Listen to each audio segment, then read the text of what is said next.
ಪ್ರಭು, ರಾಮ, ದೇವರು, ಭಗವಂತ, ಅಲ್ಲಾಹ, ಖುದಾ, ಈಶ್ ಆದಿ ನಾಮ್ ಇವೆಲ್ಲ ಒಂದೇ ಶಕ್ತಿಯದ್ದಾಗಿದೆ. ಅವರು ಹೇಗಿದ್ದಾರೆ, ಎಲ್ಲಿದ್ದಾರೆ, ಎಲ್ಲಿ ಸಿಗುತ್ತಾರೆ, ಯಾರು ನೋಡಿದ್ದಾರೆ? ಇಂತಹ ಪ್ರಶ್ನಾರ್ಥಕ ಚಿಹ್ನೆಗಳನ್ನು ಪೂರ್ಣವಾಗಿ ತೊಡೆದು ಹಾಕಲು ಅವಶ್ಯವಾಗಿ ಕೇಳಿ ಜಗದ್ಗುರು ತತ್ವದರ್ಶಿ ಸಂತ್ ರಾಮ್ಪಾಲ್ ಮಹಾರಾಜರ ಅಮೃತ ವಚನಗಳನ್ನು, ಸರ್ವ ಪವಿತ್ರ ಧರ್ಮದ ಪವಿತ್ರ ಶಾಸ್ತ್ರಗಳ ಆಧಾರದ ಸಹಿತ. ಈಗ ಪುಣ್ಯಾತ್ಮರೇ, ನೀವು ಸೃಷ್ಟಿ ರಚನೆಯ ಬಗ್ಗೆ ಕೇಳುತ್ತಿದ್ದೀರಿ. ಎಲ್ಲಿವರೆಗೆ ನೀವು ಸೃಷ್ಟಿ ರಚನೆಯ ವಿಷಯದ ಬಗ್ಗೆ ತಿಳಿದುಕೊಳ್ಳುವುದಿಲ್ಲವೋ ಅಲ್ಲಿವರೆಗೆ ನೀವು ಈ ಆಧ್ಯಾತ್ಮಿಕ ಜ್ಞಾನವನ್ನು, ತತ್ವಜ್ಞಾನವನ್ನು ಅರ್ಥ ಮಾಡ್ಕೊಳ್ಳಕ್ಕಾಗಲ್ಲ, ಮತ್ತೆ ಯಾವುದೇ ಸದ್ಗ್ರಂಥದ ಬಗ್ಗೆ ತಿಳಿಯೋದಕ್ಕೆ ಆಗಲ್ಲ. ಈ ಒಂದು ಸೃಷ್ಟಿ ರಚನೆ ಏನಿದೆ ಅಂದ್ಕೊಳ್ಳಿ, ಇದು ಮಾಸ್ಟರ್ ಕೀ ಆಗಿದೆ. ಎಲ್ಲ ಸದ್ಗ್ರಂಥಗಳನ್ನ ಅರ್ಥ ಮಾಡಿಕೊಳ್ಳೋದಕ್ಕೆ, ಅದರ ಖಜಾನೆಯನ್ನು ನೋಡೋದಕ್ಕೆ ಇದು ಮಾಸ್ಟರ್ ಕೀ ಇದ್ದ ಹಾಗೆ. ಅಂದ್ರೆ ಮುಖ್ಯ ಕೀಲಿ ಕೈ. ಆದ್ದರಿಂದ ನಿಮಗೆ ಮತ್ತೆ ಮತ್ತೆ ಸೃಷ್ಟಿ ರಚನೆಯ ಜ್ಞಾನವನ್ನು ಅತ್ಯಧಿಕವಾಗಿ ತಿಳಿಸಲಾಗುತ್ತೆ. ಈ ಸೃಷ್ಟಿ ರಚನೆಯಲ್ಲಿ ನೀವು ಪರಮೇಶ್ವರನಾದ ಕಬೀರ್ ದೇವನ ಮೂಲಕ ರಚಿತವಾದ ಆ ಸೃಷ್ಟಿಯ ಜ್ಞಾನ, ಅವರ ಮುಖಾಂತರ ಹೇಳಲಾದ ಸೃಷ್ಟಿಯ ಜ್ಞಾನವನ್ನು ಈ ದಾಸನ ಮುಖದಿಂದ ಕೇಳಿದಿರಿ. ಈಗ ಇಲ್ಲಿಯವರೆಗೂ ನಿಮಗೆ ವರ್ಬಲಿ ತಿಳಿಸಿಕೊಟ್ಟಿದ್ದೆ, ಮೌಖಿಕವಾಗಿ ಹೇಳಿದ್ದೆ. ಈಗ ಆ ಸೃಷ್ಟಿ ರಚನೆಯ ವಿಷಯದಲ್ಲಿ ನಮ್ಮ ಸದ್ಗ್ರಂಥಗಳು ಏನು ಹೇಳುತ್ತೆ? ಪುಣ್ಯಾತ್ಮರೇ, ಯಾವ ಪ್ರಕಾರ ವಿದ್ಯಾರ್ಥಿಗಳು ವಿದ್ಯಾಲಯಕ್ಕೆ ಹೋಗ್ತಾರೋ ಅವರ ಒಂದು ಸಿಲೆಬಸ್, ಪಠ್ಯಕ್ರಮ ಇರಲ್ಪಡುತ್ತೆ. ಸಿಲೆಬಸ್ ಒಂದು ವಿಶೇಷವಾಗಿರುತ್ತೆ. ಮತ್ತೆ ಯಾವ ಶಿಕ್ಷಕ ಪಠ್ಯಕ್ರಮದ ಆಧಾರದ ಮೇಲೆ ಮಕ್ಕಳಿಗೆ ಶಿಕ್ಷಣವನ್ನು ಕೊಡ್ತಾರೋ, ಓದಿಸ್ತಾರೋ ಅವರು ಸರಿಯಾದ ಶಿಕ್ಷಕ. ಮತ್ತೆ ಯಾವ ಟೀಚರ್ ಪಠ್ಯಕ್ರಮದಿಂದ ಹೊರತಾದ ಜ್ಞಾನವನ್ನು ಕೊಡುವರೋ ಸರಿಯಾದ ಶಿಕ್ಷಕರಲ್ಲ. ಅಂತಹ ಅಧ್ಯಾಪಕರು ಮಕ್ಕಳ ಹಿತೈಷಿಗಳಲ್ಲ, ಅವರ ಜೀವನವನ್ನು ನಾಶ ಮಾಡುವರು. ಅಂದರೆ ಪುಣ್ಯಾತ್ಮರೇ, ಸದ್ಗ್ರಂಥದ ವಿಪರೀತ ಜ್ಞಾನ, ಶಾಸ್ತ್ರದ ವಿರುದ್ಧ ಜ್ಞಾನವನ್ನ ಯಾವ ಸಂತರು ಹೇಳುತ್ತಿದ್ದಾರೋ, ಮತ್ತೆ ಶಾಸ್ತ್ರವಿಧಿಯನ್ನು ಬಿಟ್ಟು ಮನಬಂದಂತೆ ಆಚರಣೆ ಮಾಡಿ ಮತ್ತು ಮಾಡಿಸುತ್ತಾರೋ, ಶಾಸ್ತ್ರವಿಧಿಯನ್ನು ಬಿಟ್ಟು ಮನಬಂದಂತೆ ಪೂಜೆಯನ್ನು ಮಾಡುತ್ತಿದ್ದಾರೋ, ಅದರಿಂದ ಸ್ವಯಂ ಯಾವ ಲಾಭ ಪ್ರಾಪ್ತಿ ಮಾಡ್ತಿಲ್ಲ ಮನುಷ್ಯ ಜೀವನಕ್ಕೆ ಮತ್ತು ಅವರ ಅನುಯಾಯಿಗಳಿಗೆ. ಇದಕ್ಕಾಗಿ ಶ್ರೀಮದ್ ಭಗವದ್ಗೀತೆಯ ಅಧ್ಯಾಯ 16 ಶ್ಲೋಕ 23-24ರಲ್ಲಿ ಹೇಳಿದೆ, 23ರಲ್ಲಿ ಹೇಳಿದೆ, ಶಾಸ್ತ್ರವಿಧಿಯನ್ನು ಬಿಟ್ಟು ಯಾರು ಮನಬಂದಂತೆ ಆಚರಿಸುತ್ತಾರೋ ಅವರಿಗೆ ಯಾವುದೇ ಸುಖವಿಲ್ಲ, ಮತ್ತೆ ಅವರಿಗೆ ಯಾವುದೇ ಮುಕ್ತಿ ಸಿಗುವುದಿಲ್ಲ, ಮತ್ತೆ ಯಾವುದೇ ಸಿದ್ಧಿಯೂ ಪ್ರಾಪ್ತಿಯಾಗಲ್ಲ. ಆ ಆಚಾರ ವ್ಯರ್ಥ. ಶ್ಲೋಕ 24ರಲ್ಲಿ ಹೇಳಿದೆ, ಇದರಿಂದ ನಿನಗೆ ಅರ್ಜುನ ಕರ್ತವ್ಯ ಅಕರ್ತವ್ಯದ ವ್ಯವಸ್ಥೆಯಲ್ಲಿ ಶಾಸ್ತ್ರವೇ ಪ್ರಮಾಣವಾಗಿದೆ. ಕರ್ತವ್ಯ ಅಂದರೆ ಶಾಸ್ತ್ರದ ಅನುಗುಣ ಸಾಧನೆಗಳು, ಆ ಸಾಧನೆಗಳನ್ನು ನೀವು ಮಾಡಬೇಕು. ಮತ್ತು ಅಕರ್ತವ್ಯ ಯಾವುದನ್ನ ಮಾಡಲು ಯೋಗ್ಯವಲ್ವೋ ಅವುಗಳನ್ನ ಸದ್ಗ್ರಂಥಗಳಿಂದಲೇ ತಿಳಿಯಲಾಗತ್ತೆ. ಯಾರು ತಮ್ಮ ಲೋಕವೇದ ದಂತಕತೆ ಹೇಳುತ್ತಾರೋ ಅವುಗಳನ್ನ ನಾವು ಸ್ವೀಕರಿಸಬಾರದು. ಅಂದರೆ ಇಲ್ಲಿಯವರೆಗೂ ಏನನ್ನೂ ಬ್ರಹ್ಮ, ವಿಷ್ಣು, ಶಿವನ ಬಗ್ಗೆ ಇವರು ಹೇಳ್ತಾ ಬರ್ತಿದ್ದಾರೆ. ಪವಿತ್ರ ಹಿಂದೂ ಧರ್ಮದ ಈ ಶಾಸ್ತ್ರ ವಿರುದ್ಧ ಜ್ಞಾನ ಕೊಡುವ ಆಚಾರ್ಯ, ಗುರು, ಋಷಿ, ಮಹರ್ಷಿಗಳು ಹೇಳ್ತಾ ಬರ್ತಿದ್ದಾರೆ, ಈ ಬ್ರಹ್ಮ, ವಿಷ್ಣು, ಮಹೇಶ್ವರರು ಅಜರಾಮರರಾಗಿದ್ದಾರೆ. ಇವರಿಗೆ ತಾಯಿ ತಂದೆ ಯಾರೂ ಇಲ್ಲ ಮತ್ತು ಎಲ್ಲಾ ಬ್ರಹ್ಮಾಂಡಗಳ ರಚನಾಕಾರರಾಗಿದ್ದಾರೆ. ಅಂದರೆ ಆ ಶಿಕ್ಷಕ ಸರಿಯಿಲ್ಲ, ಅವರು ಶಾಸ್ತ್ರವಿಧಿಯನ್ನು ಬಿಟ್ಟು ಲೋಕವೇದವನ್ನು ಹೇಳುತ್ತಿದ್ದಾರೆ. ಲೋಕವೇದ ಅಂದ್ರೆ ಕೇಳಿ ತಿಳಿದಂತಹ ಜ್ಞಾನ, ಎಲ್ಲೂ ಪ್ರಾಮಾಣಿತವಾದುದಲ್ಲ. ಈಗ ನಿಮಗೆ ತೋರಿಸುತ್ತೇನೆ ಶ್ರೀಮದ್ ದೇವಿ ಭಾಗವತ. ಅವರು ಶ್ರೀ ಬ್ರಹ್ಮ, ಶ್ರೀ ವಿಷ್ಣು, ಶ್ರೀ ಶಿವ ಅವರ ವಿಚಾರದಲ್ಲಿ ಏನು ವಿಷಯವನ್ನ ಹೇಳ್ತಾರಂತ. ನೀವು ಇದನ್ನ ನೋಡಿ. ಶ್ರೀಮದ್ ದೇವಿ ಭಾಗವತ, ಸಚಿತ್ರ ದಪ್ಪಕ್ಷರ, ಹಿಂದಿಯಲ್ಲಿ. ಗೀತಾ ಪ್ರೆಸ್ ಗೋರಖ್ಪುರದಿಂದ ಪ್ರಕಾಶಿತವಾಗಿದೆ.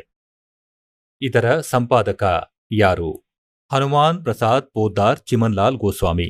ಪ್ರಕಾಶಕರು ಮತ್ತು ಮುದ್ರಕರು ಗೀತಾ ಪ್ರೆಸ್ ಗೋರಖ್ಪುರ, ಗೋವಿಂದ ಭವನ ಕಾರ್ಯಾಲಯ, ಕೋಲ್ಕತ್ತಾ ಸಂಸ್ಥಾನ. 3ನೇ ಸ್ಕಂದದ 123ನೇ ಪುಟದಲ್ಲಿ 3ನೇ ಸ್ಕಂದದಲ್ಲಿ ಭಗವಂತ ವಿಷ್ಣು ತನ್ನ ತಾಯಿ ದುರ್ಗೆಯ ಸ್ಮರಣೆಯನ್ನು ಮಾಡುತ್ತಿದ್ದಾರೆ. ಏನು ಹೇಳುತ್ತಿದ್ದಾರೆ? ನೀನು ಶುದ್ಧ ಸ್ವರೂಪಳಾಗಿರುವೆ. ಈ ಇಡೀ ಜಗತ್ತು ನಿನ್ನಿಂದಲೇ ಉದ್ಧಾರವಾಗುತ್ತಿದೆ. ನಾನು ಬ್ರಹ್ಮ ಮತ್ತು ಶಂಕರ, ವಿಷ್ಣು ಹೇಳುತ್ತಿದ್ದಾರೆ. ನಾವು ಎಲ್ಲರೂ ನಿನ್ನ ಕೃಪೆಯಿಂದ ಇದ್ದೇವೆ. ನಮ್ಮ ಆವಿರ್ಭಾವ ಅಂದರೆ ಜನ್ಮ, ತಿರೋಭಾವ ಅಂದರೆ ಮೃತ್ಯು. ನಮ್ಮ ಜನ್ಮ ಮತ್ತು ಮೃತ್ಯು ಆಗುತ್ತದೆ. ಕೇವಲ ನೀನೇ ನಿರಂತರ, ನೀನೇ ಜಗಜ್ಜನನಿ, ಪ್ರಕೃತಿ ಮತ್ತು ಆದಿ ದೇವತೆ ಆಗಿದ್ದೀಯಾ. ಈ ಪ್ರಕೃತಿ ಶಬ್ದವನ್ನು ನೆನಪಿಡಿ. ದುರ್ಗೆಯನ್ನು ಪ್ರಕೃತಿ ಎಂತಲೂ ಕರೆಯಲಾಗುತ್ತದೆ. ನಮ್ಮ ಗೀತೆಯಲ್ಲಿ ಪ್ರಸ್ತಾಪಿಸಲಾಗಿದೆ. ಅಧ್ಯಾಯ 14ರ 3, 4, 5ನೇ ಶ್ಲೋಕದಲ್ಲಿದೆ. ಏಕೆಂದರೆ ಗೀತೆಯು ಕೋಡ್ ವರ್ಡ್ ಆಗಿದೆ. ಪ್ರಕೃತಿ ಅಂತ ದುರ್ಗೆಗೆ ಹೇಳ್ತಾರೆ. ಇದರಿಂದ ಸ್ಪಷ್ಟವಾಗುವುದೇನೆಂದರೆ ಬ್ರಹ್ಮ, ವಿಷ್ಣು, ಮಹೇಶ್ವರರ ಜನ್ಮ ಮತ್ತು ಮೃತ್ಯುವಾಗುತ್ತೆ. ಭಗವಂತ ಶಂಕರನು ಹೇಳಿದ, ದೇವಿ, ಮಹಾನ್ ವಿಷ್ಣು ನಿನ್ನಿಂದ ಸೃಷ್ಟಿಯಾದ ಅಂದರೆ ಅವನ ನಂತರ ಸೃಷ್ಟಿಯಾದವನು ಬ್ರಹ್ಮನು ಕೂಡ ನಿನ್ನ ಬಾಲಕನಾದ. ಮತ್ತೆ ನಾನು ತಮೋಗುಣ ಲೀಲೆಯನ್ನು ಮಾಡುವಂತಹ ಶಂಕರ ನಿಮ್ಮ ಸಂತಾನ ಅಲ್ಲವೇ? ಅರ್ಥಾತ್ ನನ್ನನ್ನು ಸೃಷ್ಟಿಸಿದವಳು ನೀನೇ ಆಗಿದ್ದೀಯೇ ಶಿವೆ. ಸಂಪೂರ್ಣ ಸಂಸಾರದ ಸೃಷ್ಟಿಯನ್ನು ಮಾಡೋದ್ರಲ್ಲಿ ನೀನು ತುಂಬಾ ಚತುರಳಾಗಿದ್ದೀಯೆ. ಈ ಸಂಸಾರದ ಸೃಷ್ಟಿ, ಸ್ಥಿತಿ ಮತ್ತು ಲಯದಲ್ಲಿ ನಿನ್ನ ಗುಣ ಸದಾ ಸಮರ್ಥವಾಗಿದೆ. ಅದೇ 3 ಗುಣಗಳಿಂದ ಉತ್ಪನ್ನರಾದ ನಾವು, ರಜೋಗುಣ ಬ್ರಹ್ಮ, ಸತೋಗುಣ ವಿಷ್ಣು, ತಮೋಗುಣ ಶಂಕರ. ಅದೇ 3 ಗುಣಗಳಿಂದ ಉತ್ಪನ್ನರಾದ ನಾವು, ಬ್ರಹ್ಮ, ವಿಷ್ಣು, ಈ ಶಂಕರ, ನಿಯಮಾನುಸಾರವಾಗಿ ಕಾರ್ಯಗಳನ್ನು ನಿರ್ವಹಿಸುತ್ತಿದ್ದೇವೆ. ಆಹಾ ಪುಣ್ಯಾತ್ಮರೇ, ಈ ಪವಿತ್ರ ದೇವಿ ಪುರಾಣದಲ್ಲಿ ಈ ಛಂದ ಪಂಕ್ತಿಗಳಲ್ಲಿ ಸ್ಪಷ್ಟವಾಗಿ ಹೇಳಿದೆ. ಅಂದ್ರೆ ಬ್ರಹ್ಮ, ವಿಷ್ಣು, ಮಹೇಶ್ವರರು ಕೂಡ ನಾಶವಾನರೇ. ಇವರ ಜನ್ಮ ಮತ್ತು ಮೃತ್ಯು ಆಗುತ್ತದೆ. ದುರ್ಗಾ ಇವರ ತಾಯಿಯಾಗಿದ್ದಾಳೆ. ಮತ್ತು ರಜಗುಣ ಬ್ರಹ್ಮ, ಸದ್ಗುಣ ವಿಷ್ಣು, ತಮಗುಣ ಶಿವ ಆಗಿದ್ದಾರೆ. ಮತ್ತು 4ನೆಯದಾಗಿ ತಿಳಿದಿದ್ದೇನೆಂದರೆ ಇವರು ಕೇವಲ ನಿಶ್ಚಿತ ಕಾರ್ಯಗಳನ್ನಷ್ಟೇ ಮಾಡಲು ಸಾಧ್ಯ. ಯಾರ ನಿಶ್ಚಿತ ಹೇಗಿದೆಯೋ, ಯಾರ ಅದೃಷ್ಟದಲ್ಲಿ ಏನು ಬರೆದಿದೆಯೋ ಅದನ್ನು ಬದಲಾಯಿಸಲು ಇವರಿಂದ ಸಾಧ್ಯವಿಲ್ಲ. ಅವುಗಳನ್ನು ಹಾಗೆಯೇ ಕೊಡಲು ಮಾತ್ರ ಸಾಧ್ಯ. ಯಾವ ರೀತಿಯ ಕರ್ಮವಿದೆಯೋ ಅದೇ ರೀತಿಯ ಫಲಗಳನ್ನು ಕೊಡುತ್ತಾರೆ. ಅದೇ ಅವರ ನಿಯಮವಾಗಿದೆ ಮತ್ತು ಇದನ್ನು ನಮ್ಮ ಸದ್ಗ್ರಂಥಗಳಲ್ಲಿ ಬರೆಯಲಾಗಿದೆ. ಈಗ ನಿಮಗೆ ವಿವರವಾಗಿ ತೋರಿಸ್ತೇನೆ. ಈ ಶ್ರೀಮದ್ ದೇವಿ ಭಾಗವತವನ್ನು ಮತ್ತೆ ತೋರಿಸ್ತೇನೆ ಪೂರ್ಣ ವಿವರಗಳೊಂದಿಗೆ. ಇದನ್ನು ನೋಡಿ. ಇದು ಅದೇ ಶ್ರೀಮದ್ ದೇವಿ ಭಾಗವತ, ಗೀತಾ ಪ್ರೆಸ್ ಗೋರಖ್ಪುರದಿಂದ ಪ್ರಕಾಶಿತವಾಗಿದೆ. ಇದು ಶ್ರೀಮದ್ ದೇವಿ ಭಾಗವತದ 3ನೆಯ ಸ್ಕಂದ. ಇಲ್ಲಿ ಪ್ರಾರಂಭವಾಗುತ್ತೆ. ಪುಟ ಸಂಖ್ಯೆ 113ರಲ್ಲಿ ಪುಟ ಸಂಖ್ಯೆ 113.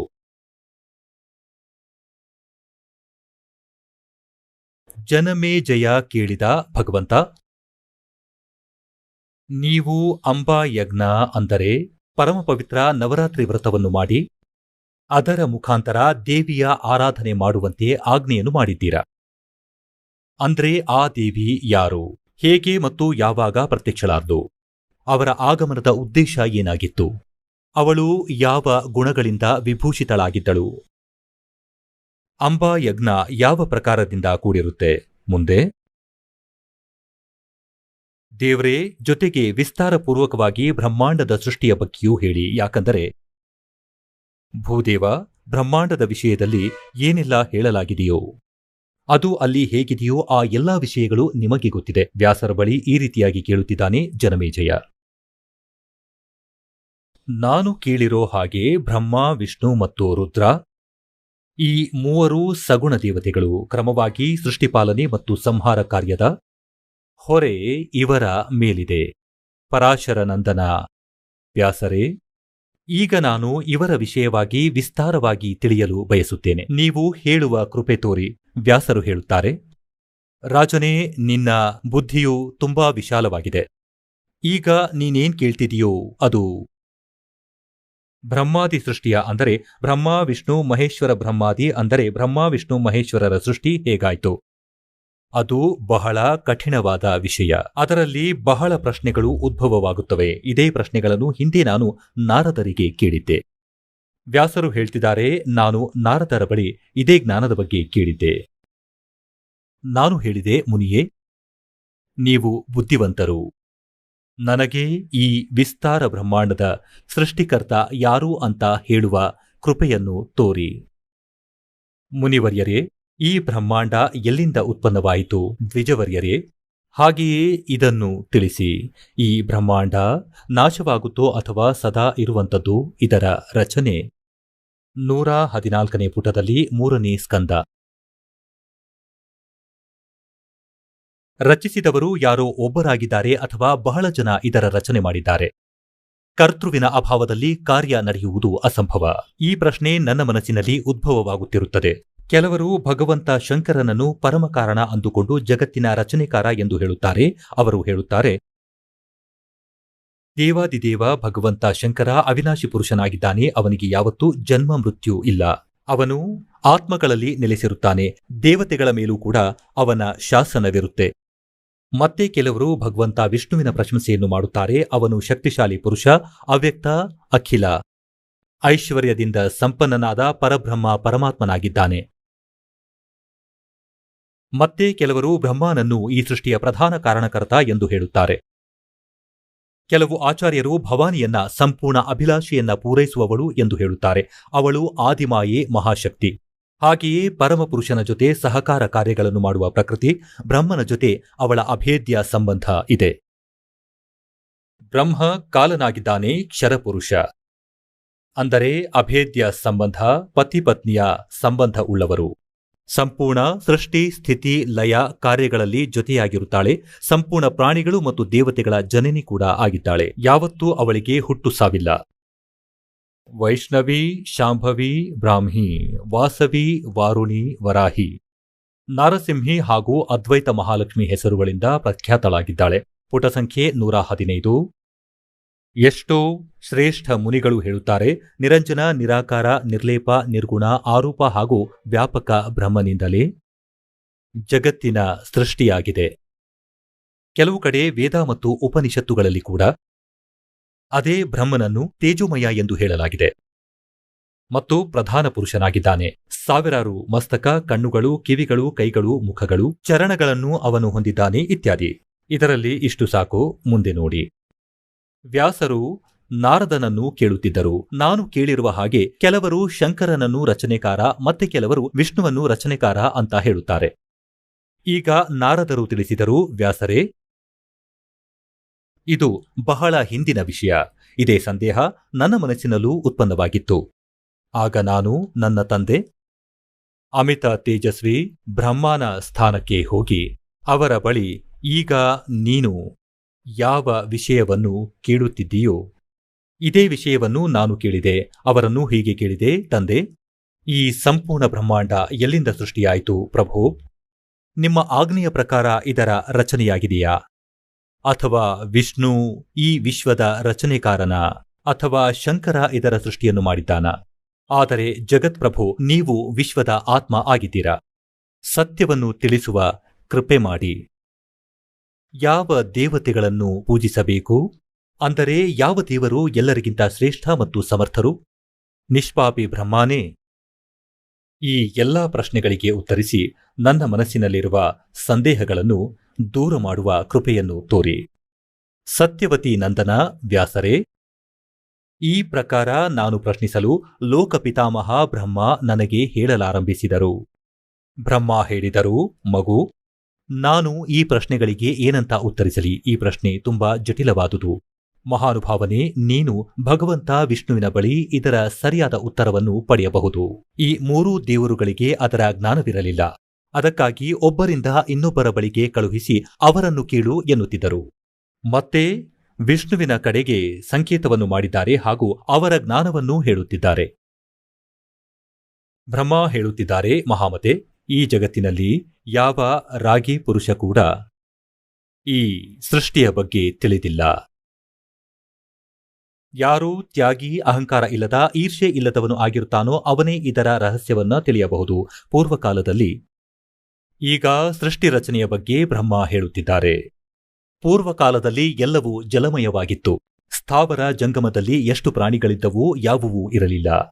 ಆಗ ಕಮಲದಿಂದ ನನ್ನ ಉತ್ಪತ್ತಿಯಾಯಿತು. ಆ ಸಮಯದಲ್ಲಿ ನನಗೆ ಸೂರ್ಯ, ಚಂದ್ರ, ವೃಕ್ಷ ಹಾಗೂ ಪರ್ವತ ಯಾವುದೂ ಕಾಣಲಿಲ್ಲ. 116ನೇ ಪುಟದಲ್ಲಿ ದೇವಿ ಭಾಗವತದ 3ನೇ ಸ್ಕಂದ. ನಾನು ಕಮಲದ ದಳಗಳ ಮೇಲೆ ಕುಳಿತು ವಿಚಾರ ಮಾಡಲಾರಂಭಿಸಿದೆ. ಈ ಅಗಾಧ ಜಲದಲ್ಲಿ ನಾನು ಹೇಗೆ ಉತ್ಪತ್ತಿಯಾದೆ? ಯಾರು ನನ್ನ ರಕ್ಷಕ? ಮತ್ತು ಈ ಪ್ರಳಯ ಕಾಲದಲ್ಲಿ ಸೃಷ್ಟಿ ಅಥವಾ ಸಂಹಾರ ಮಾಡಿದಂತಹ ವಿಶೇಷ ಪುರುಷ ಯಾರು? ಎಲ್ಲೂ ಸ್ಪಷ್ಟರೂಪವಾಗಿ ಭೂಮಿ ಕೂಡ ಕಾಣುತ್ತಿಲ್ಲ. ಹಾಗಾದರೆ ಯಾವುದರ ಮೇಲೆ ಈ ಜಲ ನಿಂತಿದೆ? ಈ ಕಮಲ ಹೇಗೆ ಉತ್ಪತ್ತಿಯಾಯಿತು ಅಂತ ಯೋಚಿಸ್ತಾ ನಾನು ನೀರಿಗೆ ಇಳಿದೆ. ಬ್ರಹ್ಮ ಹೇಳುತ್ತಿದ್ದಾರೆ, 1,000 ವರ್ಷಗಳವರೆಗೆ ಪೃಥ್ವಿಯ ಅನ್ವೇಷಣೆಯನ್ನು ಮಾಡ್ತಾ ಇದ್ದೆ, ಅಂದರೆ ಹುಡುಕುತ್ತಾ ಇದ್ದರು. ಆಗಲೂ ಕೂಡ ನನಗೆ ನೀರಿನ ಇನ್ನೊಂದು ದಡ ಸಿಗಲಿಲ್ಲ. ಅಷ್ಟರಲ್ಲಿ ಆಕಾಶವಾಣಿ ನುಡಿತು, ತಪಸ್ಸನ್ನು ಮಾಡು, ತಪಸ್ಸನ್ನು ಮಾಡು. ಆಗ ನಾನು ತಪಸ್ಸನ್ನು ಆರಂಭಿಸಿದೆ. ಕಮಲದ ಮೇಲೆ ಕುಳಿತೆ. 1000 ವರ್ಷಗಳವರೆಗೆ ನಾನು ತಪಸ್ಸನ್ನು ಮಾಡಿದೆ. ಮತ್ತೆ ಅದೇ ಸಮಯ ಸೃಷ್ಟಿ ಮಾಡು ಅಂತ ಆಕಾಶವಾಣಿ ಕೇಳಿಬಂತು. ಅದನ್ನು ಕೇಳಿ ನಾನು ತುಂಬಾ ಆಶ್ಚರ್ಯಚಕಿತನಾದೆ. ಯೋಚಿಸಿದೆ, ಯಾರನ್ನು ಸೃಷ್ಟಿ ಮಾಡಲಿ ಅಥವಾ ನನ್ನ ಕರ್ತವ್ಯ ಏನು? ಅದೇ ಸಮಯಕ್ಕೆ ಮಧು ಮತ್ತು ಕೈಟಭ ಹೆಸರಿನ 2 ಭಯಂಕರ ದಾನವ ರಾಕ್ಷಸರು ಎದುರಿಗೆ ಬಂದರು. ಅವರು ಆ ದೈತ್ಯ ರೂಪದಲ್ಲಿ ನನ್ನೊಂದಿಗೆ ಯುದ್ಧ ಮಾಡುವ ಇಚ್ಛೆಯನ್ನು ವ್ಯಕ್ತಪಡಿಸಿದರು. ನಾನು ಅವರಿಂದ ಭಯಭೀತನಾದೆ. ಆಗ ಕಮಲದ ಕಾಂಡವನ್ನು ಹಿಡಿದು ನೀರಿನೊಳಗೆ ಇಳಿದೆ. ಅಲ್ಲಿ ನನಗೆ ಒಬ್ಬ ಪರಮ ಅದ್ಭುತ ಪುರುಷನ ದರ್ಶನವಾಯಿತು. ಅವರ ಶ್ರೀ ವಿಗ್ರಹ, ಅಂದರೆ ಶರೀರ, ಮೋಡಗಳ ಹಾಗೆ, ಸಂಜೆಯ ಮುಗಿಲಿನ ಹಾಗೆ, ಕಪ್ಪು ಕಾರ್ಮೋಡಗಳ ಹಾಗೆ. ಅವರು ಪೀತಾಂಬರವನ್ನು ಧರಿಸಿದ್ದರು. 4 ಭುಜಗಳಿದ್ದವು. ಶೇಷನಾಗನ ಶಯ್ಯೆಯ ಮೇಲೆ ಮಲಗಿದ್ದರು. ಆ ಜಗತ್ಪ್ರಭುವಿನ ಕೊರಳಿನಲ್ಲಿ ಹೋಮಾಲೆ ಶೋಭಿತವಾಗಿತ್ತು. ಶಂಖ, ಚಕ್ರ, ಗದೆ ಮತ್ತು ಪದ್ಮ, ಈ 4 ಆಯುಧಗಳಿಂದ ಅನುಪಮ ಶೋಭೆಯನ್ನು ಪಡೆಯುತ್ತಿದ್ದರು. ಹೀಗೆ ಶೇಷಶಯನನಾದ ಭಗವಂತ ವಿಷ್ಣುವಿನ ದರ್ಶನ ನನಗಾಯಿತು. ಅವರು ಯೋಗ ನಿದ್ರೆಯ ವಶೀಭೂತರಾಗಿ ಗಾಢ ನಿದ್ರೆಯಲ್ಲಿ ಮಲಗಿದ್ದರು. ಅವರ ಎಲ್ಲಾ ಲೀಲೆಗಳು ಶಾಂತವಾಗಿದ್ದವು. ನಾರದರೆ, ಶೇಷನಾಗನ ಶಯ್ಯೆಯ ಮೇಲೆ ಮಲಗಿರುವ ಆ ಪ್ರಭುವನ್ನು ನೋಡಿ ನನ್ನ ಮನಸ್ಸು ಚಿಂತೆಗೀಡಾಯಿತು. ಇಷ್ಟರಲ್ಲಿ ಭಗವತಿ ಯೋಗನಿದ್ರೆ ನೆನಪಾಯಿತು. ನಾನು ಆಕೆಯನ್ನು ಸ್ತುತಿಸಿದೆನು. ಆ ಕಲ್ಯಾಣಮಯಿ ಭಗವತಿ ಶ್ರೀ ವಿಷ್ಣುವಿನ ವಿಗ್ರಹದಿಂದ ಹೊರಬಂದು, ವಿಗ್ರಹ ಅಂದರೆ ಶರೀರದಿಂದ, ಶ್ರೀ ವಿಷ್ಣುವಿನ ಶರೀರದಿಂದ ಹೊರಬಂದು ಅಚಿಂತ್ಯ ರೂಪವನ್ನು ಧಾರಣೆ ಮಾಡಿ ಆಕಾಶದಲ್ಲಿ ವಿರಾಜಮಾನಳಾದಳು. ದಿವ್ಯ ಆಭೂಷಣಗಳು ಅವರ ಸೌಂದರ್ಯವನ್ನು ಹೆಚ್ಚಿಸಿದವು. ಆಗ ಯೋಗನಿದ್ರೆ ಭಗವಂತ ವಿಷ್ಣುವಿನ ಶರೀರದಿಂದ ಬೇರೆಯಾಗಿ ಆಕಾಶದಲ್ಲಿ ವಿರಾಜಿಸುತ್ತಿರುವಾಗ ಕೂಡಲೇ ಶ್ರೀಹರಿಯು ಎದ್ದು ಕುಳಿತರು. ಈಗ ಪುಣ್ಯಾತ್ಮರೇ, ಇವತ್ತು ನಿಮಗೆ ಹೇಗೆ ಸೃಷ್ಟಿ ರಚನೆಯಲ್ಲಿ ಮೊದಲು ತಿಳಿಸಿದೆನೋ, ಪರಮಾತ್ಮ ತಿಳಿಸಿಕೊಟ್ಟಿದ್ದನ್ನೇ ಈ ದಾಸ ಮೌಖಿಕವಾಗಿ ಹೇಳಿದ್ದ. ಕಬೀರ್ ಸಾಹೇಬರು ಇದನ್ನು ಹೇಳಿದ್ದರು. ಈ ದುರ್ಗೆಯು ಬ್ರಹ್ಮ, ವಿಷ್ಣು ಮತ್ತು ಶಿವರ ತಾಯಿ ಆಗಿದ್ದಾಳೆ ಶ್ರೀದೇವಿ. ಮತ್ತು ಈ ಕಾಲ, ಜ್ಯೋತಿ ನಿರಂಜನ ಇವರ ತಂದೆ. ಇವರೇನ್ ಮಾಡ್ತಾರೆ ಅಂದ್ರೆ, ಈ 3 ಮಕ್ಕಳನ್ನು ಸೃಷ್ಟಿ ಮಾಡ್ತಾರೆ. ಈ ಕಾಲ ಬ್ರಹ್ಮ ಇವನನ್ನು ಕ್ಷರಪುರುಷ ಕ್ಷರಬ್ರಹ್ಮ ಎಂದು ಕರೀತಾರೆ. ಕ್ಷರಬ್ರಹ್ಮ ಮತ್ತು ಈ ದುರ್ಗಾ ಇವರಿಬ್ಬರು ಪತಿ ಪತ್ನಿಯ ಸಂಬಂಧದಿಂದ ಶ್ರೀ ಬ್ರಹ್ಮ, ಶ್ರೀ ವಿಷ್ಣು, ಶ್ರೀ ಶಿವರ ಉತ್ಪತ್ತಿಯಾಯಿತು, ಜನ್ಮವಾಯಿತು. ಮತ್ತೆ ಇವರೇನ್ ಮಾಡ್ತಾರೆ ಅಂದ್ರೆ, ಇವರನ್ನ ಬಾಲ್ಯಾವಸ್ಥೆಯಿಂದ ಕೋಮಾದಲ್ಲಿಟ್ಟಿರ್ತಾರೆ, ಅಚಿತರನ್ನಾಗಿಸುತ್ತಾರೆ ಮತ್ತು ಅವರ ಪೋಷಣೆಯನ್ನು ಮುಂದುವರಿಸುತ್ತಾರೆ. ಯುವಕರಾದಾಗ ಅವರನ್ನು ಸಚ್ಚಿತರನ್ನಾಗಿ ಮಾಡ್ತಾರೆ. ಈಗ ಈ ದುರ್ಗಾ ಅನ್ಯ ರೂಪವನ್ನು ಧರಿಸಿ ಪ್ರೇತಾತ್ಮದ ತರಹ ವಿಷ್ಣುವಿನ ಶರೀರ ಪ್ರವೇಶ ಮಾಡಿ ಅವನನ್ನು ಪ್ರಜ್ಞಾಹೀನನನ್ನಾಗಿ ಮಾಡಿದಳು. ಹಾಗೆಯೇ ಬ್ರಹ್ಮನನ್ನು ಒಂದು ಕಮಲದ ಹೂವಿನ ಮೇಲಿಟ್ಲು. ಮತ್ತೆ ಅಲ್ಲಿವರೆಗೂ ಅವನು ಅಚೇತನಾಗಿದ್ದ, ಕೋಮಾದಲ್ಲಿ ಇದ್ದ. ಬ್ರಹ್ಮ ಹೇಳ್ತಾನೆ, ನನಗ್ ಗೊತ್ತಿಲ್ಲ ನಾನು ಕಮಲದ ಹೂವಿನ ಮೇಲೆ ಹೇಗೆ ಉತ್ಪನ್ನನಾದೆ, ನನ್ ಜನಕ ಯಾರು? ಈಗ ಕೆಳಗೆ ಇಳಿದು ನೋಡಿದಾಗ ವಿಷ್ಣು ಪ್ರಜ್ಞಾಹೀನರಾಗಿದ್ದರು. ಮತ್ತೆ ಯಾವಾಗ ಅವರಿಂದ ದುರ್ಗಾ ಎದ್ದು ಹೊರಗೆ ಬಂದಳು, ಆಗ ವಿಷ್ಣು ಸಚೇತರಾದರು. ಇದೇ ಪ್ರಕಾರ ಈ ಎಲ್ಲರನ್ನೂ ಈ ಕಾಲಭಗವಂತನು ತನ್ನ ಸುನಿಯೋಜಿತ ಷಡ್ಯಂತ್ರದಿಂದಾಗಿ ಭ್ರಮಿತರನ್ನಾಗಿ ಮಾಡಿಟ್ಟಿದ್ದಾನೆ. ಯಾರಿಗೂ ಸರಿಯಾದ ಜ್ಞಾನವನ್ನು ತಿಳಿಸಿಕೊಟ್ಟಿಲ್ಲ. ಈಗ ಇಲ್ಲಿ ನೀವು ಮುಂದೆ ನೋಡಿ.